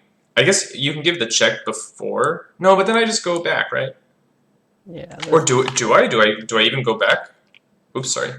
Yeah, you have to, right? No, I don't. Who says? Make me. Yeah, true. Yeah, okay, this is just bad. This is the same transposers. Yeah, I just play h3 next.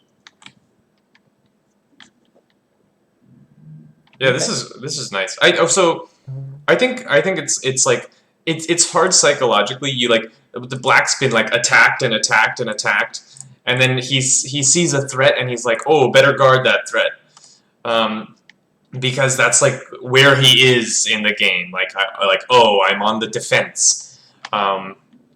But that's why we have this sort of method of we always look at checks, captures, and threats, and king a7. That's none of those. So the first thing that jumped out to me was this queen e3 check, just activating. And the reason I liked it so much was that I was activating and stopping mate at the same time. And then I started to realize all my attacking potential. What were you saying? Sorry. I was just going to say, gotta love multi-purpose moves. Yeah, absolutely. So, I force this, I activate my other rook, I'm activating my third piece with h3. It's like, wow, my position just springs to life. So yeah, I think this was a miss. We got to look for those checks, captures, and threats. King a7, king h1. Threatening bishop g1. Wow, that's a good move. How do you stop this? Do you stop this? I don't know you do. So let me clear a square for my king. Okay, if we give the check. Yeah. Where are you going? b8. And then this is threatening mate again, right? Ooh. Bishop check. Yeah. Oh, I was looking at queen check also. No, it doesn't. Yeah, okay. Queen check doesn't work. Yeah, you're right. Oh, actually, this is defended though. Does the bishop? What? Bishop check is made. Oh, wait. Oh. Let's nothing move. Oh, yeah, okay. So, sorry. So your rook isn't blocking. I was getting confused because normally the pattern is taken. Yeah, but no, it's important. You cut the rook with the bishop. That's actually kind of cool. Mm-hmm. Okay, so you can't play nothing. Okay, so well, it means I can't do anything? Question mark. How do I stop this? I don't think I can. Aren't I just getting mated? Can we do anything with? Not really. No, you're too fast. Yeah, I don't see anything. Okay, so rook b2 doesn't work. I know. Can I do this same random stuff that I was doing? No, I get mated, right? So we're doing this with check, right? Yeah. No, this is just mate. Is this? Do I just lose? I'm gonna go with yes because I just put the engine on. That's amusing. Wow, it really was the tale of one tempo in this game. Yeah. That's really interesting. So, Black had one chance to sort of grab. Oh yeah. to really grab the initiative, and he missed it, and then White played this that's a subtle move. It's a nice, accurate move, King h1. Um, and black just falls apart. Rook, oh, so he played rook b3. Check. Queen c4? Does this work?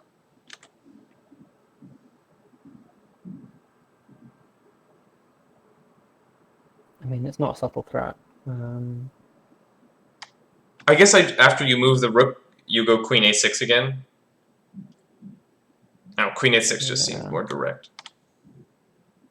Oh, I take the rook. Can you just take the rook? Yeah. It's mate. Yep. That was the game. Oh, so one thing that's really interesting. Okay, this is actually really interesting. If here, I'm wondering. So take fourth, right? If we play the. This is prepare, isn't it? No. Queen. Don't give him g2. Queen c2. Oh, yeah. Yeah. Okay. So what about bishop h2? That was the other line. Oh shit! I totally missed that. Okay. No, but this might not be perpetual. Oh, we dropped the rook. That doesn't matter. There's mate. This loses, right? We drop the rook with check. King h3. Or we step up and get mated. How do we get mated? Oh. Yeah. Yeah. Never mind. So yeah, I think it's just lost. Is it lost? How do you stop the mate? Okay. So, oh, you go queen b1. That's how you stop the mate. Okay. Yeah. Yeah. Wow. Okay. So hold on. What about? No, that's too. Yago, if we cut all our mistakes, there'll be nothing left. So everything stays. So that's so funny. This move, queen c4, is like hyper accurate because it's guarding this square and forcing the rook to move. That's nice. That's so clever. Question: can I play this? And if I take the rook? Go rook b8. You just go back. And you down a bishop, right? Yeah. Well, you also just go back and do the same mate. This with check. And now we have this mate again. Yes, also valid. Wow, this is so. I think queen a6 doesn't win. I think you're right. Which is like, I'm impressed. Super forcing. I'm actually impressed. I think this comes back to looking at checks, captures, and threats because there's one check. Yeah. And he clearly analyzed it and it saved him a half point. Yeah. No. Possibly a full point. Unlikely a full point. Let me look at one last thing. Does this exist? This? Yeah, I have to take this. And then we lose the rook again. Yeah. Sad. Wait, what? Oh yeah, that's just mate. Never mind. Yeah, other rook, right? Yeah. Or this nice rook. Having extra rook. Any rook. All the rook. Pick your favorite rook. Yeah. So okay. Wow. There's this really nasty shot. Wow. So I'll give credit to both players. Credit to Jay McGinty to find rook b3. He put it on b3. He didn't put it on any other square. And then credit for this move, queen c4. I think that's really, really good chess from both players, being tactically aware. I'm very impressed. That's something that's so easy to miss. You're just like, oh, I'm winning. I go mate. But like SP said, checking for those checks, man. Those checks, they'll get you. Let's do takeaways from this. Look at your checks, captures, threats. A lot of missed stuff. Don't play the Budapest. Don't play the Budapest. Don't play b3. Don't give your opponent free tempi. Oh yeah, that was bad. Especially in an opposite sides casting. Yeah. And then this was well played. You're just busting open. Oh yeah. Hold on. Go back. Making sure you're keeping the right files open for your pieces, right? We want to have this A file open because our rook is on A1, ready to sort of come to bear.